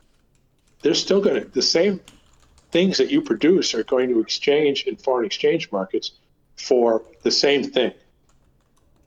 Okay, and that's the fundamental of trade. That's called real terms of trade. That's all the old textbooks used to understand. This is not some MMT thing. That's the thing here. We're way off MMT. We're going back to just mainstream trade theory, which is all. I think trade theory is which has been forgotten. Which has been forgotten. But I think when we're going back to trade theory, when we talk about MMT, right, it's very important to the real budget. So the MMT contribution is the domestic solvency in your local currency is not an issue for trade. So you can focus on the real issues. Well, it is when people optimize your domestic output with full employment. Optimize your real terms of trade, what you sell in exchange for what you get. There are a lot of things a country can do as a government to optimize that. Could I get some clarity? When you say domestic solvency, are you only referring to the ability or the fact that a country may or may not default? Or are you referring to very high inflation as well? Yeah, well, that's all under the control of the, depending on how you measure inflation. Yeah, I understand. The only reason I ask is because you're not going to bounce checks, and you can set the price level anywhere you want. I'm not saying it's good policy to do that, but you have the tools to do that. Yeah. The only reason I ask is just to steelman any the opposition side is that I don't think normally people that fight against MMT will claim that our country will become insolvent, or people that push for austerity are saying that our country might become insolvent. Used to. They might have used to, but again, we're not talking about 20 years ago. For the first 29 years, they've used it. It's only this year they stopped doing it. Well, sure, maybe not. I've never heard anybody smart argue that that's a really bad way. What I'm saying is that I think people generally don't complain that we're going to become insolvent or default on our debt. The complaint is that inflation will start to run away from us and the currency will be less and less. That's why I ask if when you say insolvent, does that also include runaway inflation? Because if it does, then everything is saying makes sense. I'm just trying to clarify that from my understanding. Yeah. No, we have the control over that. So once it's a monopoly. We can price it wherever we want. Wait, we have the control of our inflation versus any other country? We have a control of how the dollar exchanges for other goods and services. Yeah. And now it's not good policy to set that just anywhere you want, anytime you want. It's highly disruptive and it's counterproductive a lot of times to try and engage in a deflationary policy. I won't argue with that. That's true. So, and look, inflation is not a real economic event. It's just a numeraire, right? And studies have shown that, and I'm not advocating high inflation, but studies have shown that inflation rates, when they studied up to 40%, didn't affect growth, didn't affect the real standard of living, didn't affect real wealth of a nation. You say people don't like it, and I don't like it either. So I show how to minimize it. To be clear, you're okay with inflation rates up to about 40% because it only affects nominal. Sorry. It would be because it's not affecting real. So it's because it's not affecting real GDP, right? So I didn't say I'm okay with that. Let me see if I can rephrase this. So you're saying that if we have inflation, or studies have shown that inflation up to 40% has had no effect on real GDP. So from year to year, so long as our 2% real GDP growth goes, the inflation rate is only in our heads. Obviously, people hate nominal inflation that high because it makes it look like prices are going away, but our real standard of living isn't changing under those higher inflationary rates. Did I get that? So what I've said, I didn't say that I like this. Okay. Right. Okay. My whole writings for 30 years is about how to achieve, full employment and price stability at the same time. So I've always emphasized the price stability part.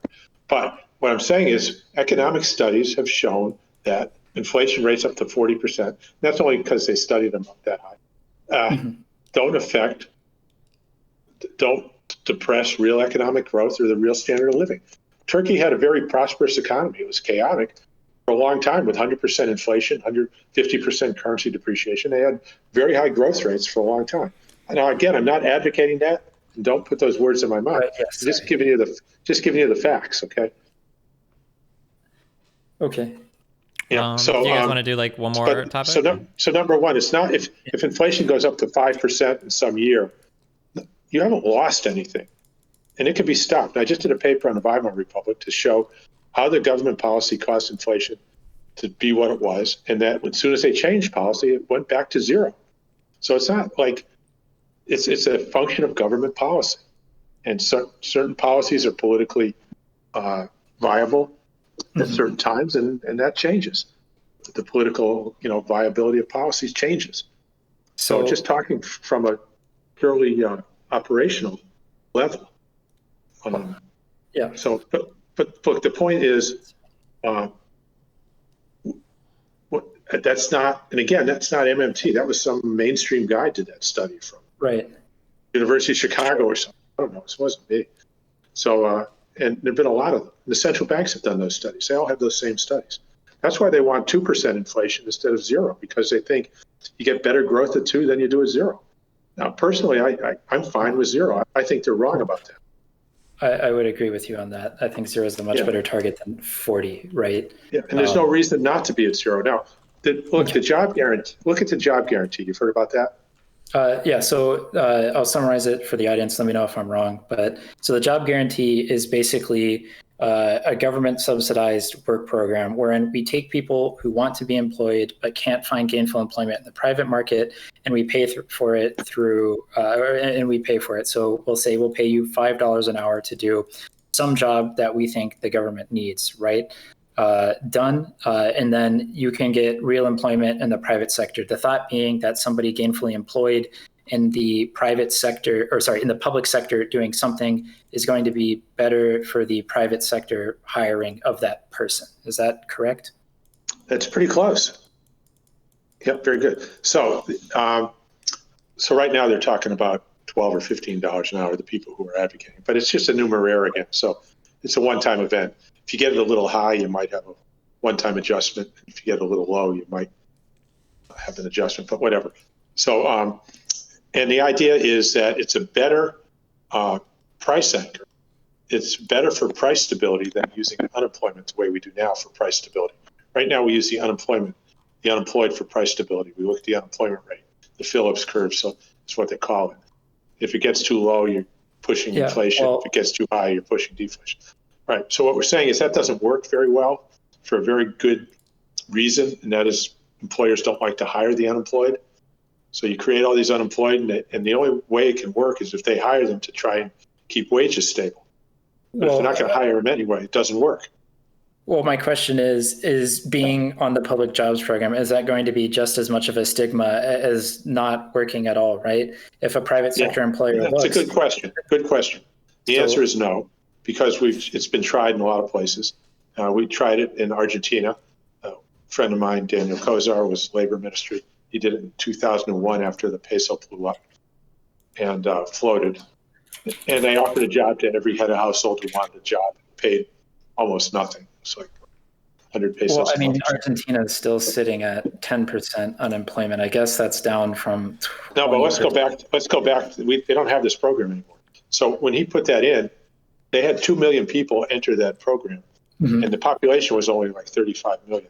They didn't enter it all at once, but over a couple of years. And 1 million of them were hired away by the private sector. And these were people who had never held a job in the private sector. Nobody ever thought they would. They were Indians and people who were considered disadvantaged.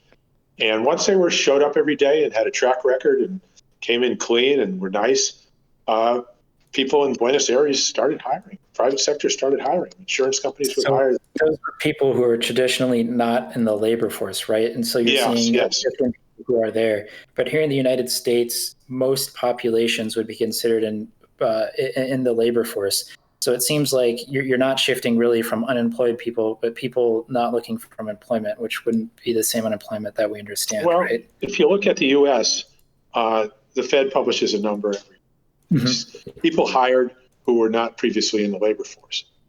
And it's like in the millions. It's like 4 million or something every month. So, it's nebulous. But what you do is, you offer this public service job, this transition job, to anybody who wants it. And you see who shows up. If nobody shows up, then there's nobody going to transition, and there's no program. If people show up, they're going to improve their odds of getting a job in the private sector. And after this happened, Argentina had the strongest economy in the world, and they had this, growing private sector without bottlenecks in the labor market. So I think two things. So one, necessarily that hiring people at a fixed cost isn't necessarily always going to be a good use of resources, right? What's the resource you're talking about? So the dollars that we're spending, right? So that's not a resource. What do you mean by? So the dollar. So okay. So we have to let me look at this through an MMT lens. So if we're I'm trying to find a better word for creating money. So let's look at the cost. Let's look at the real cost. Look at the real cost. Right. The real cost is this person going to eat more?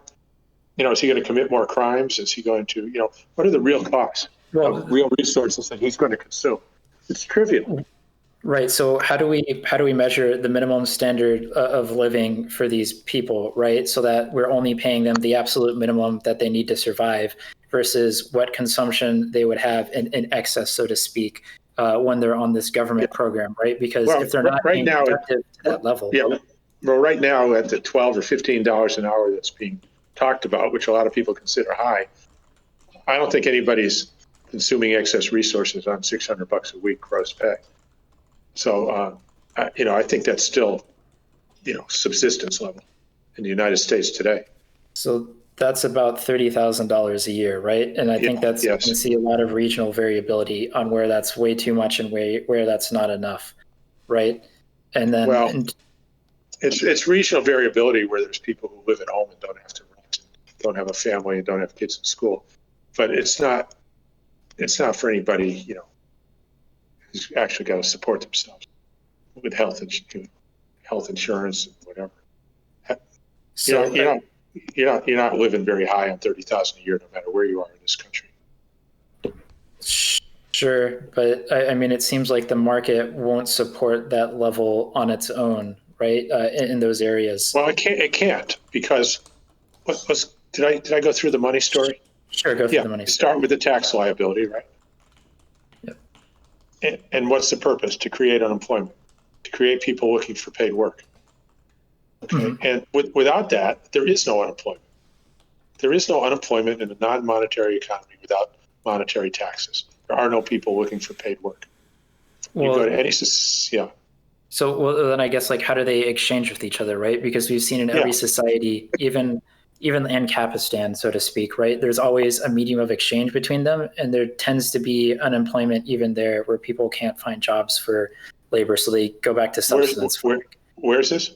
So Capistan is like the anarcho-communist or anarcho-capitalist utopia, right? Where there are no tax liabilities. Yeah, there's no tax liabilities, right? On anybody.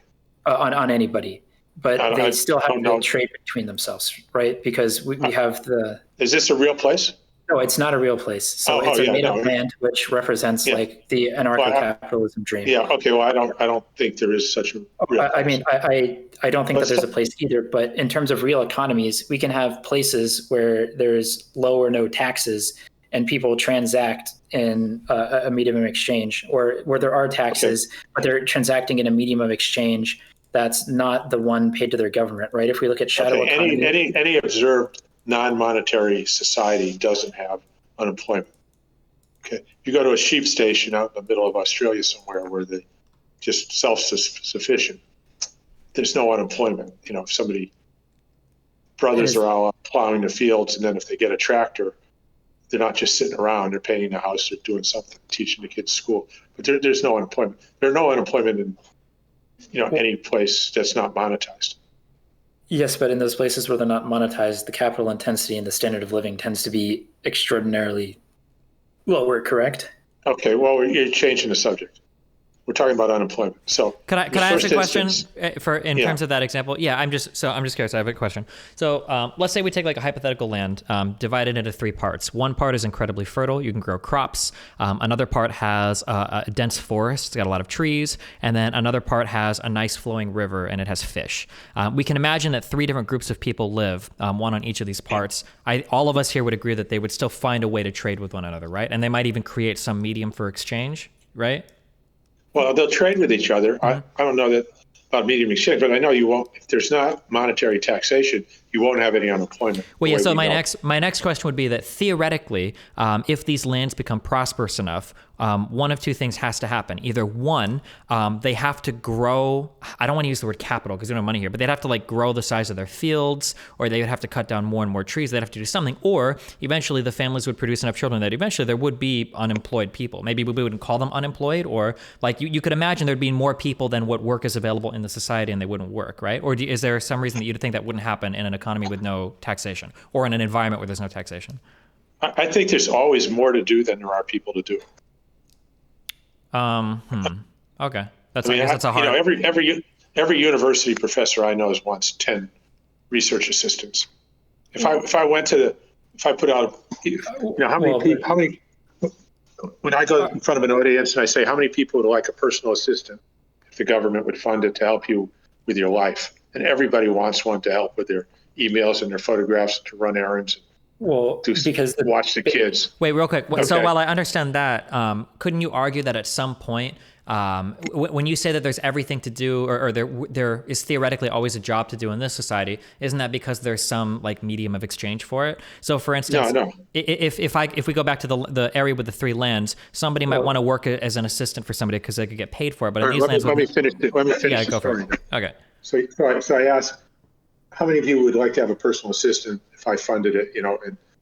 And everybody raises their hand. Once you explain, this guy's going to help you take with your schedule, your emails, your kids, and watch that, and feed the dog when you're out. And you have them around to do things. Mm-hmm. I said, okay, well, if the government said everybody could have a personal assistant, we'll fund it.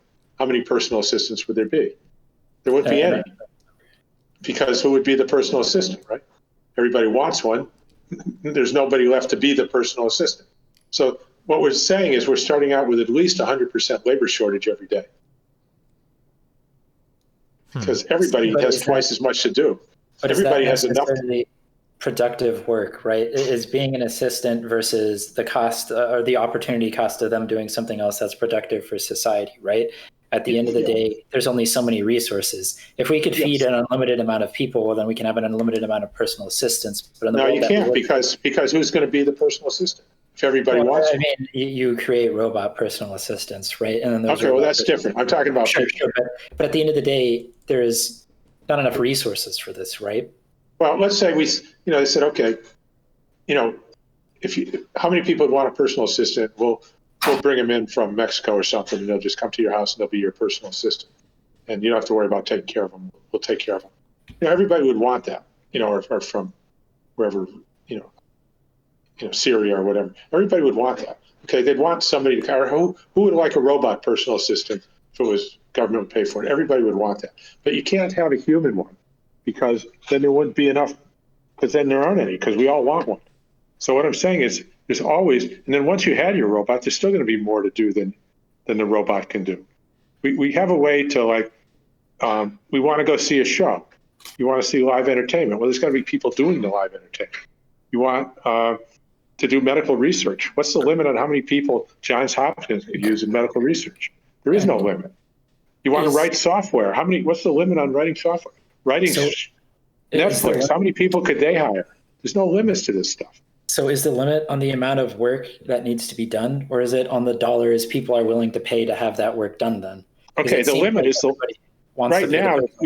right now, what I'm saying is human labor is a scarce resource, and it's allocated by funding, right? Mm-hmm. And so there's the idea that, we're going to have unemployment because there isn't things to do, or we're going to have robots. It confuses a productivity story with an unspent income story. And what I was getting at when I started saying that tax liabilities cause unemployment by design. The government wants to be able to hire people with its dollars. It can't do that unless it creates a need for the dollars, unless it creates people looking for work who want dollars. And that's how we define unemployment. People looking for work who want dollars. They're not looking to volunteer. So the government creates unemployment by design with a tax liability. And then it can go hire those people to work for the government. Well, the only reason you have residual unemployment is because the tax liability created more unemployed than the government decided to hire. It made a mistake. It's a policy error, or are they just sadistic? But I'll assume it's a policy error, or it's ignorance. It's like my book, Ignorant, Innocent Fraud, right? It's done out of innocence. It's innocent fraud. It's ignorance. We have a tax liability that creates 20 million unemployed, and the government only hires 5 million. What are we doing that for? We're coming up on an hour and a half here. Just let you guys go wrap up your final points. Go for it. Yeah. So I guess with that kind of final point, we can just kind of say if the tax liability is creating unemployment, well then It's saying that there's some sort of government inefficiency in the way that it's spending, not as well as the private sector would, putting those people fully to contribute enough taxes. It means it overtaxed, because the tax liability creates people who need the money to pay tax and to net save. Then we create these huge incentives to net save. Oh, pre-tax income goes into your 401k and into your pension fund, and there's insurance reserves, and they all grow geometrically, tax-free if you don't spend them. Okay, so we create all these powerful incentives to net save. China wants to net save $3 trillion to drive their exports. Japan wants to net save $2 trillion. We have all this massive net savings. So the net savings and capital accounts then are detrimental, I guess, to they're not detrimental. What they do is they mean that we could have lower taxes, for the same amount of government spending. But it's in a taxable account, right? Yeah, but I'm saying the deficit can be that much higher. The deficit is there because it's accommodating the desire to net save, period. And so we give all these incentives to make that desire larger, and then we wonder why the deficits are going up. We're creating this, requirement for deficit spending, public or private. It doesn't have to be public deficit spending. It can be private.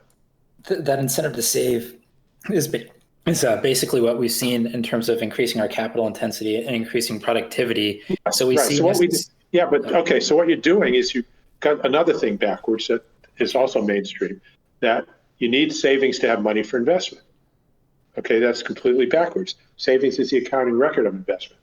Investment, the causation runs from investment to nominal savings, not the other way around. And that's chapter. Yeah, and so they got the causation backwards on that. So you got all these congressmen saying, "Oh, we need more investment, so let's give more savings incentive." And all that does is cause spending to drop, right? It causes a need for more deficit spending from either the government or private sector. And they don't want to do that, so we wind up with high unemployment. It's all from a lack of understanding of accounting. It's just accounting.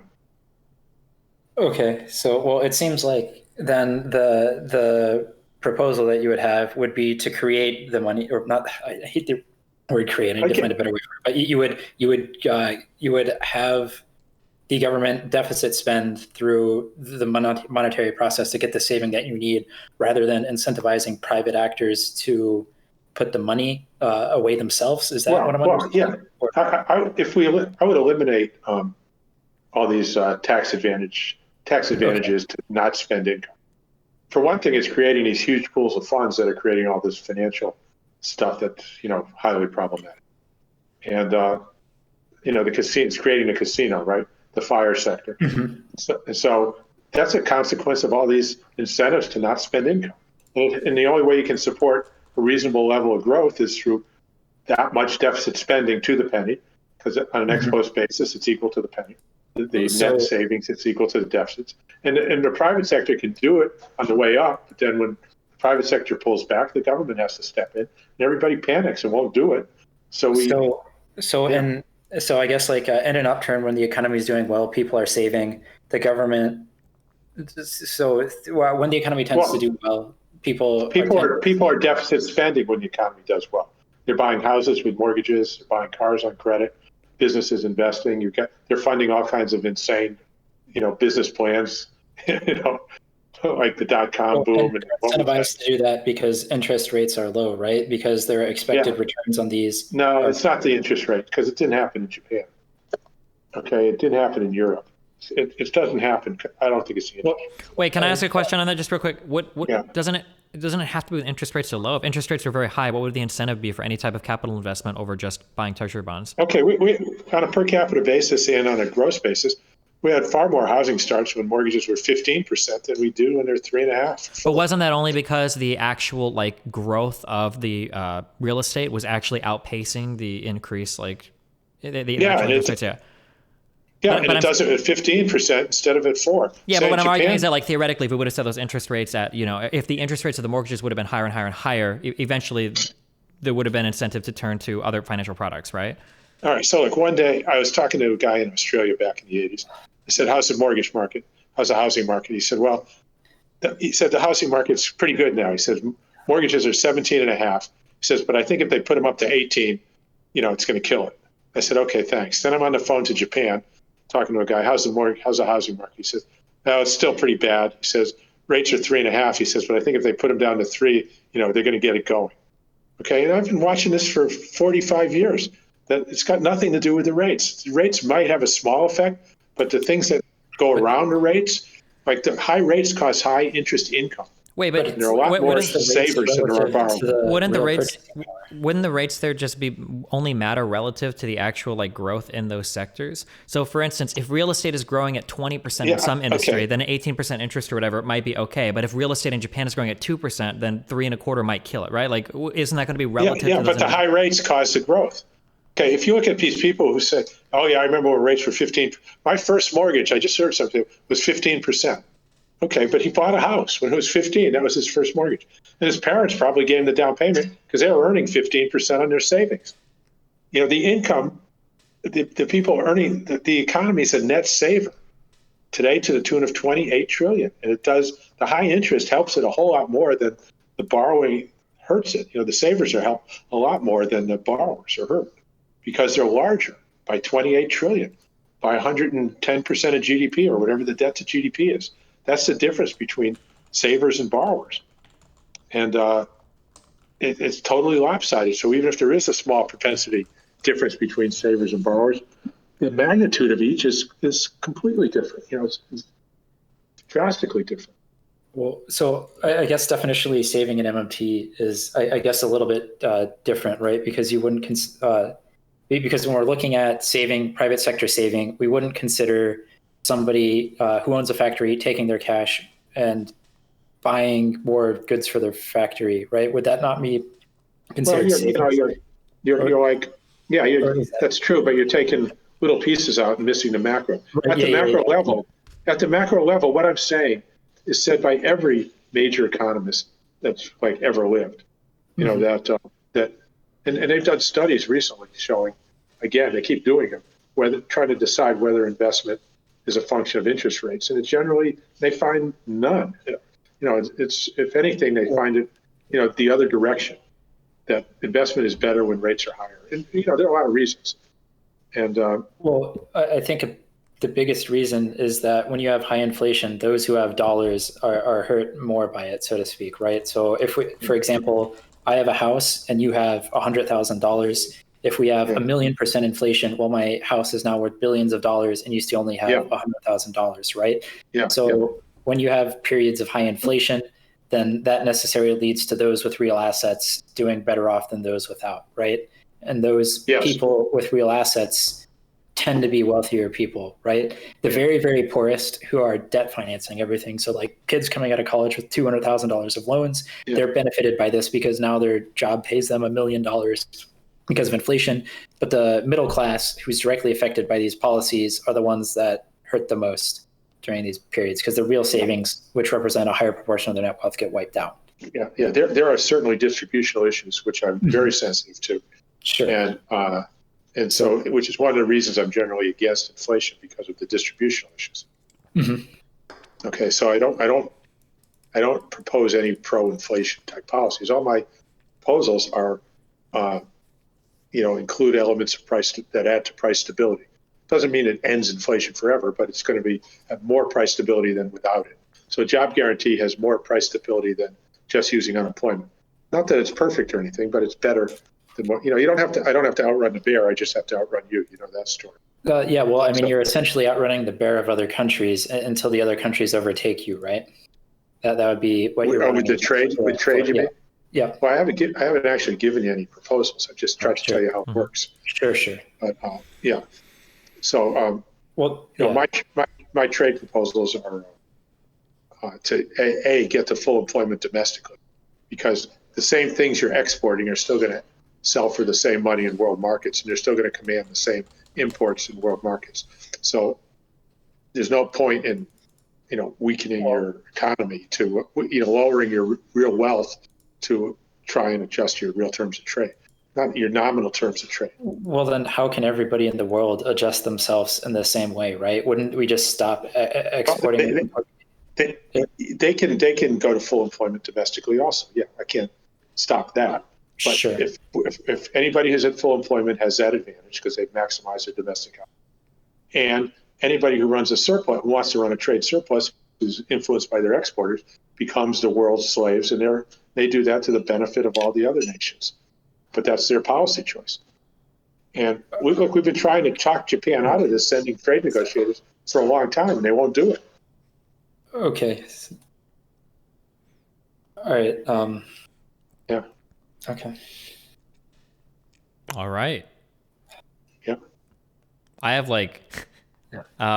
so I've been asking you questions, Mosler. Usually on these debates, it'll be like a policy issue for a pro negative. So I'll have questions for both people. But because you're defending a positive and Ragepope, so I've been asking you questions. So it's kind of I'm just trying to explain real quick. So it feels a little biased, but it's hard because Ragepope has the easier position of just criticizing what you're putting forth. Sorry. So I hope it gives that impression. Yeah.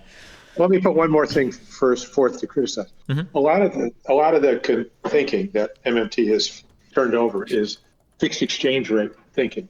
These things would be correct if you had a fixed exchange rate policy. Mm-hmm. You had an imperative to build reserves, which is what Bulgaria or Hong Kong has, and where you have an imperative to build reserves in China and Korea and Japan. They have that imperative also. And so, so what I'm saying is, a lot of the times what you're saying, I'm not necessarily saying it's wrong. What I'm saying is, it's not applicable to optimizing an economy with floating exchange rate policy. It might be applicable to optimizing an economy with a fixed exchange rate policy. So certainly the trade issue, you want to run trade surpluses if you're trying to keep a fixed exchange rate. Otherwise, you might be forced to devalue and whatnot. So with floating exchange, that's not the consideration. Gotcha. So I just want to point out that a lot of things you're saying are, what do you call them? Anachronisms, anachronistic in that they apply to fixed exchange rates. Yeah, well, I guess the biggest, we can just do closing statements. Sure. So to be clear on this, so a fixed exchange rate would be something like China's currency versus a floating exchange rate. It'd be like a gold standard. Yeah. Or Hong Kong is fixed to the U.S. dollar. Or I'm pretty sure I think China is fixed to the USD as well. I could be wrong. They certainly don't say they are, but they act that way. So functionally and so also, Bulgaria is fixed to the euro. Mm-hmm. You have Panama is fixed to the dollar. They're dollarized, and if you look at Panama that's dollarized, they've got a serious problem because they don't. The U.S. states are dollarized, but they get the deficit spending from the U.S. government to fund their net money supply. Panama doesn't. They have to fund it through exports. And so they're funding their net financial assets through exports, where we just use your language, we just print our own. So it's like a bus company with bus tokens. If you can make your own bus tokens, you're a lot better off and sell those than if you have to buy bus tokens from somebody else. Well, but at the end of the day, for the token model, you're explicitly knowing you're getting a good or service when you purchase that bus token from the company, because you know what the value of that bus token is. Whereas it seems like the dollar or the currency that you create has some sort of coercive force forcing you to purchase it in order to fund some nebulous something in the future. Okay, but I was making a different point. And I'm looking from the bus company's point of view. If it had to buy, if they're selling bus tokens for $2, if they can make their own for nothing or a penny, they're far better off than if they have to buy them for $2 from a bus company in California, and use their tokens, right? So you don't want to buy them at full price from another bus company. Whoa. You want to make your own, or you're behind by them. So government should be independent from other countries, right? Yeah, so Panama is buying their tokens from the U.S., by exporting, and the U.S. is making its own tokens. So just to give you an abstraction there, a way to think about it, that that's what fixed exchange rate does for you. Sure, but if we use the country as a bus token creator example, right? Then I think you would say the government is the bus company. This is able to give out more tokens for more dollars to buy more things to expand its bus line, right? But then, so I just want to. So number one, you want to make your own tokens. Number two, the way you do that is because you have a bus. People want to ride your bus, or people want to pay your tax because they don't want to lose their house or their car. So got to have something to offer in exchange. Yeah, so inherently the government has to be a good thing for this economy to function, right? As soon as you end up in it has to have tax. Yeah, it has to have taxing authority. What it has to have What's- taxing authority, but it also has Yeah. to do with things where it doesn't just like waste the money, right? If the bus company goes and Yeah. like rents a bunch of Lamborghinis to drive people around, well, then obviously it's not going to stay in business very long, right? Right. Well, the governments have stayed in power doing pretty bad things for a long time. But I'd hope you're correct, but I see a lot of governments doing pretty awful things for a long time. And they just keep doing it. But any government that loses taxing authority and enforcement, then the currency goes to zero like within 20 minutes. It doesn't take very long. But what happens when they still have enforcement things and their currency still goes to zero? Yeah, true. But I'm just telling you, I didn't say it's necessary. Sure. I'm just saying if you do lose taxing authority, it's sufficient condition to have your currency go to zero. You can do other things to have your currency go to zero. Right. But loss of taxing authority is one of them. Okay. Can I I wrote down a few random questions. Can I just throw some of these at you? And I'm curious what your response is. Sure. Okay. Yeah. Number one is so everything that we talk about in terms of MMT and the stability of, we usually talk from a U.S. centric point of view. Do you think that any of the claims you're making might be unique to the United States due to like the U.S. being the global reserve currency, or how much power the U.S. economy has on the world stage? Or do you think that every claim an MMTR makes relating to the United States would apply ubiquitously to every economy throughout the world? Okay, so let me list the claims. Mm-hmm. Claims are that, solvency is not an issue. That's correct for any local currency. Okay. They don't have to worry about being able to make payments in their own currency because they're just crediting accounts at their own central bank. Mm-hmm. Number two, therefore, every country with its own currency can sustain full employment. There's nothing to prevent them from doing that. Okay. You can have the worst possible conditions, drought, starvation, foreign debt, the wolf at your door, but you can still hire the guy who wants to work for your peso or your franc or your dollar. Mm-hmm. Okay, so you can always sustain full employment. So, and then there's certain, I guess you'd call them just tautologies or identities, whatever. But your real wealth is everything you produce plus what you import minus what you export. That's true for everybody. So I'm not sure. Are there any other claims you'd like me to, or what people think are claims of MMT that you'd like me to comment on? I'd say for any country, it doesn't, zero interest rate policy is going to promote price stability. In your local currency, I don't think mm-hmm. raising rates promotes price stability. I think it adds to inflation. Gotcha. Okay. I guess I'll address some of these in some of the later questions. So, so one of my biggest things is, because we argue a lot about MMT. Well, not that much actually. We have a few MMT people that argue. My biggest problems generally with MMT personally are that it feels like a lot of claims that a person that subscribes to MMT might make would already be covered under like more traditional economic thought or schools of economics. But then some of the more contentious claims end up, being argued about. So for the things that you list, so number one, when you say solvency is not an issue, when you look at countries that experience like runaway hyperinflation, so Zimbabwe was a meme example. A more real example might be Venezuela. Are you implying that these countries are making a mistake by not just continually printing, billions and trillions and quadrillions and septillions amounts of currency? Should they just be doing that, or? Well, what I'm saying is, if they have a debt, if they want to buy anything and it's for sale in bolivars, they can buy it. Okay, if they have bolivar securities coming due, and any payment that needs to be made in bolivars, they can make it. That's all I'm saying. Yeah, I understand that. So real quick on that. I'm also saying that there are problems probably coming from giving ever higher trillions of bolivars to insiders who are selling them for dollars and euro and whatever, and driving the currency down. I don't recommend that policy. Do you think that this claim rests on the ability of a country to produce every single good and service that it natively needs? Because I would agree with you. No, quite the opposite. Okay, so at the end of the day, if Venezuela is just printing enough currency to buy every single thing they need, at some point, other exporters just aren't going to sell to that country, because holding. Okay, but don't forget, if it's printing bolivars to satisfy what's for sale because of tax liabilities, it's not going to have the problems it has. But it's not. It's printing bolivars to give to the wife of the head of the central bank who sells it for dollars and puts it in their Swiss bank account. Okay, and that's driving the currency down and causing the inflation, and it causing the inability to import and of everybody. Sure. So while I acknowledge that there's some level of corruption that might exist in Venezuela, are you claiming that like the majority of the inflation that exists in that country is just due to corruption? You don't think that there might be more fundamental economic problems driving that inflation? I'd say the majority of it is due to corruption of one form or another. That's just one form. Okay, then the second question would be that if, let's say that corruption does exist, even if we believe that corruption did exist, couldn't the country just continually print more and more and more currency to get out of it? Well, that's what they're doing. You don't get out of it. You just to continue siphoning off the country's wealth, whatever's left, by getting whatever foreign exchange you can. That's what they're doing. Wait, They've been doing that for. Oh, can you hear me? Yeah, I can. Did I lose both of you? Yeah.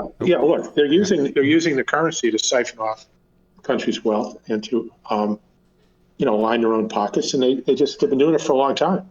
Yeah, I guess I understand that. Is just the problem is like, let's say I'm throwing arbitrary numbers out. Let's say that you need $1 trillion to shore up your economy to get, we'll say, to sustain full employment. Even if there was corruption that amounted in 50% of the currency that you print being foreign exchanged away into your Swiss bank account, couldn't they just theoretically print twice as much as they need? And even with the corruption, it would still be okay? What would prevent something like that from happening? They haven't created things for sale in exchange for Boulevard. They don't have the tax liabilities to support that much deficit spending. If you look at the total deficit spending, functionally, you would include the money the Boulevard spent on foreign exchange, but they don't include that. It's off balance sheet. It's done on the central bank. It's just an asset purchase. So it's not counted as deficit spending. So like in Weimar Germany, their actual deficit spending, when you included everything, was like well over 50% of GDP, 5% a month or more, just for the war reparations. Gotcha. Okay. So it was massive. It was all for buying foreign exchange and drove the currency down. Okay. And if you see, their inflation comes in through the FX window. It doesn't come in through domestic inflation. Sure. So looking at point 2, every country with its own currency can sustain full employment. Do you just totally discount the concept of like frictional unemployment? Do you not believe that that's a thing, or? Yeah, you by offering a job to anyone who wants one, that's already in there. You're not going to get. It doesn't mean you'll have 100% labor force of the population in the labor force. So when you say sustain full employment, are you like strictly talking about like the U3? Yeah, well, what I'm saying is, offer a job to anybody who wants one. And that way, then you count bodies in that JG pool, and that tells you roughly what your unemployment is. Do you? And I know there are a lot of people who won't go in who are unemployed, but it's one way to count it. You're never going to get a perfect way to count it. Sure. I guess I'm just, because my understanding is that like when we start to fall below, what people call the natural rate of unemployment, that you start to see really distortionary effects on labor markets. So if our unemployment, for example, hit like 0.25% or 1% or even 2%, you'd start to see wages like massively inflate. Is that just something you're not really worried about, you don't care about, or? Well, what you do is when you offer this job to anybody willing and able to work, it might start off as 6 or 7% of the labor force or 10%. But then you conduct fiscal policy, you lower taxes, or you increase public services, and then they'll go away. They'll get hired by the private sector, or you hire them in the public sector, depending on what you want. And you'll get that down to 2-3% or something. And then you have to make a decision, am I down to that frictional unemployment level or not? And if you think you are, well, then you have to stop with your fiscal expansion. You've got to, now you're at full capacity given your tax liabilities. If you want to do any more, if you want to pull any more people out of the private sector into the public sector, you've got to come up with more tax liabilities to create more people who have to do that. Gotcha. My next question is, do you think that inflation is bad if it's occurring locally when you look at things like your import markets? Do you think that influences your ability to, so assuming you don't have all the resources in your own country for your citizens to be productive, if you begin to experience inflation, do you think that hurts your ability to import? Yeah, well, if your import prices are going up, that's a negative factor. That means, your pile of stuff goes down. For the same amount of exports, you're getting fewer imports. Your real terms of trade are going down.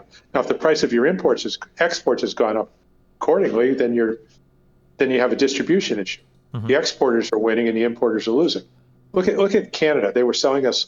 What was President Trump upset with Canada? Because they weren't charging us lumber, right? Yeah, lumber, they weren't charging us. They weren't charging us enough for lumber.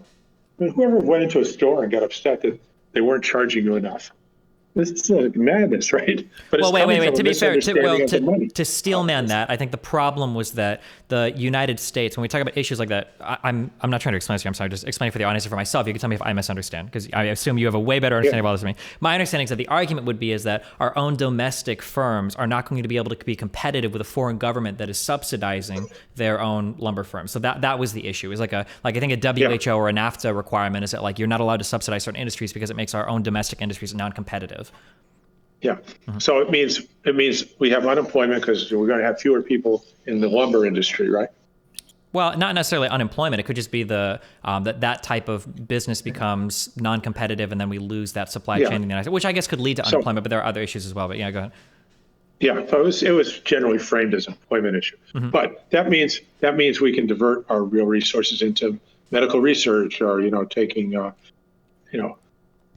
public education, or military, or police, or whatever we think we need into a Green New Deal to have conversion to sustainability. So what it does is it does the same thing that inventing a tractor does, right?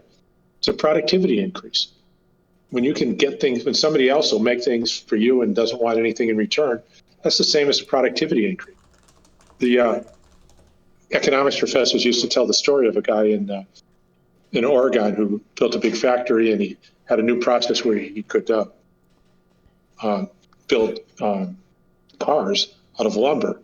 And he'd cut down these trees and he'd bring them into the front door, and then one of the front doors, and then out of the other front door, you had these new cars coming out. And he was hailed as a great innovator and come up with a new process, and it was all top secret, given the Medal of Honor. Then one day somebody looked at the backside of the factory, and the lumber was going on a boat to Korea, and the boat was coming back with cars. And so they put him in jail. Okay. It's the same thing. You got a productivity story, versus a unemployment story. And you want to do everything you can to increase your productivity, right? Yeah. Can I? So these aren't leading. I'm legitimately just asking. I'm not trying to lead you. I'm just kidding. Yeah. Do you think that it might be a problem if certain parts of the supply chain are lost? So I think in an abstract, what we're talking about kind of is comparative advantage. Yes. Yeah. So my question is, let's say that, so we're talking about the comparative advantage of Canada to be able to produce things. It sounds like you can tell me if I'm wrong, the story that you're kind of telling me is, who cares on a macro level if Canada subsidizes their lumber, because we're essentially able to buy those goods at a cheaper price with Canada subsidizing itself, and then we can be more productive by increased specialization in our economy, kind of, right? Yeah, and our export revenues are buying more imports. Yeah. So our real pile of stuff gets larger. Do we ever worry about there being an issue where, now I'm talking lumber now, it doesn't work, but what about something like silicon manufacturing or whatever? Do you ever worry that there might be a point where there could be a lot of good R&D or investment that goes on, but now that capital investment is going to Canada because that's where all the supply chain is versus the United States, where why would you invest there if they don't make anything? More important, there's strategic military purposes. Yeah. I think the defense industry should have all its steel sourced domestically, and the ability to make spare parts and to sustain the military should be sourced domestically. And if we have to source it from a foreign country, we better make sure it's secure and have not only treaties in place, but have military in place to safeguard it. Okay, otherwise, what good is it, right? So, absolutely. So strategic purpose, comes first on these things. Definitely a major consideration, and I've written about that also. Gotcha. So next question, in terms of talking about debt to GDP, do you ever worry about, so as we sell treasury bonds, we have to make interest payments. As the percentage of those interest payments grow higher and higher compared to the overall GDP, do we ever worry that this gets out of control, or would you argue, well, we just can print more and more and more and more? No, it's that goes to my point that those interest payments are inflationary. And so that's why high interest rates are inflationary. Lowering interest rates is deflationary. So I've been proposing a permanent zero rate policy for a long time, and just let the Treasury sell 3-month bills. It doesn't have to sell anything longer than that. So we don't have to have any legislative adjustments. Two questions directly on that. So one, why would you want to hold a Treasury at 0% interest versus holding $1? And then the second one. Okay, so the first one. Turn it over that often? Let me get the first one first. First of all, I'd say the longest maturity of the Treasury can sell, just roll everything in 3-month bills, and then they'll just trade at about zero, like they do now. Okay, and 3-month bills have gone negative, right? You can go ask people why they're doing it, but they apparently have their reasons, and it happens all over the world. and it's because they need it for collateral or something because of some other institutional structure. But yeah, don't issue anything longer than a 3-month bill. We don't have to worry about the long bonds. So what was your second part? So then how are we going to turn over $30 trillion every 3 months, right? Yeah, no problem. You just roll 3-month bills. It's not an issue. So there's enough money for a $30 trillion treasury auction every 3 months, or I guess Yeah, $30 trillion divided by the number of days. Yeah. the money's created. The money is created by the spending. It's there. And if the Fed what they call offset operating factors if there's a timing issue, so they'll do repos or reverse repos to, for timing issues. But over time, this net spending is equal. It adds to reserve accounts, and then we sell treasury securities to shift those dollars to securities accounts. So it's an identity. It's an identity. There's no. Yeah, so then I guess in the same way. When I was at Bankers Trust my first year, they were going $2 billion 2-year notes. The trading manager, Alan Rogers, who's going to buy all those? Where's the money coming from? I looked at him. I said, Alan, it's like that's the amount of net spending the government's doing. It's the same money that goes into them. It's just circular. It's a spreadsheet. And he looked at me. Well, somebody has to buy them or something. Now that was way before MMT. I mean, I was 76. For something that you had mentioned before, we talked about like exporting economies, and you seem to have contention with the idea that an export economy is the way to grow, or it doesn't necessarily need to be. It feels like anecdotally, it feels like Taiwan, Hong Kong, South Korea, Japan, that a lot of countries have kind of practiced that export economy thing. You highly protect your own economy, and then you grow your capital investment, and then you start to export more to gain wealth. You mentioned, I think you made this comment like 2 or 3 times, you might as well throw something into the ocean. Do you not see any value in that trade in order to bring natural resources that don't exist in your country over from other countries, in which importing and exporting might be part of that? Yeah. So let's say they're selling $400 million worth of stuff, and they're importing $300 million and saving $100 million. Mm-hmm. Well, if they only exported $300 million and bought the other $300 million, why would that be any different? If the last $100 million, instead of exporting those cell phones or whatever, they just threw them in the ocean, like, why would their country be any different? Everything would be the same, except they wouldn't have the reserves at the Fed. So, the dollars in their reserve accounts at the Fed. So, is there no value in other countries holding on to any of your currency, or do you consider? Well, that's what I'm saying. If you could, that's what I'm saying. If you're not going to spend it, what's the value? Well, but countries, it's not them holding. Nobody's holding their currency. They're holding the U.S. currency. Yeah, but isn't the idea that the other countries will invest or spend that currency? Isn't that something you want? No. They do it to keep their real wages down to support their exporters. So then hypothetically, you're saying that if you import 500 million a year, export 500 million a year, that you can just throw 500 million a year into the ocean and it would be no different? No, I didn't say that. I said if you export 500 and import 400 and keep the 100 million in a bank, then you might as well have not exported that last 100 million. Oh, okay. This is way less contentious. I understand. You're saying it doesn't make sense to just hoard currency and not do anything with it. Oh, okay. Right. Well, it makes sense to the extent that you're supporting a specific special interest group in your own country. Mm-hmm. But theoretically, like if we were to run, sense. Yeah, but I'm guessing, I'm almost for sure you would say it would be highly problematic if like we ran a massive budget surplus federally and did nothing with it. We might as well just toss that money in the ocean. It's not doing anything for us, right? Right. Yeah. Okay. Yeah. Even though we do some of that, it's not my first choice of policy. Okay. Yeah. Well, I guess the other question is we can then use it in the future, right? So you're only looking at that single period where you're worse off. Yeah. Mm-hmm. Yeah. I get. Sorry. I wrote down a lot of stuff. The only purpose of exporting is to import, or you might as well just keep it for yourself. Mm-hmm. I'll just ask one more here, I guess. You mentioned earlier about like how we can set any price we want on goods and services. Can you expand on that a little bit more, or what do you mean by that? Yeah. So, the country has and don't think of an income tax. Think of a fixed tax liability. It works with an income tax, but I don't want to go get into that argument. But think of a country has a $3 trillion tax liability, and the economy's sitting there saying to the government, okay, what do we have to do to get it? And the government says, well, you tell me. They say, okay, I want $50,000 a year to be a soldier. Okay, you got it. I want to sell you this. Okay, you got it. Well, the government's got the money, and and the economy, is asking the government what it has to do to get it. The government can tell them. There's no choice. The government's pitching and the economy's catching. Yeah, I understand. Now, again, it's not good policy to just set a real low price and deflate the whole economy. I'm not saying that. Would you be in but favor, I'm just saying, looking at this particular thing, so now I'll ask you a policy question. Would you be in favor of like literally a social wealth fund? So say there's like a certain surplus, you just at the end of the year, you give that money back to everybody because why hold on to it?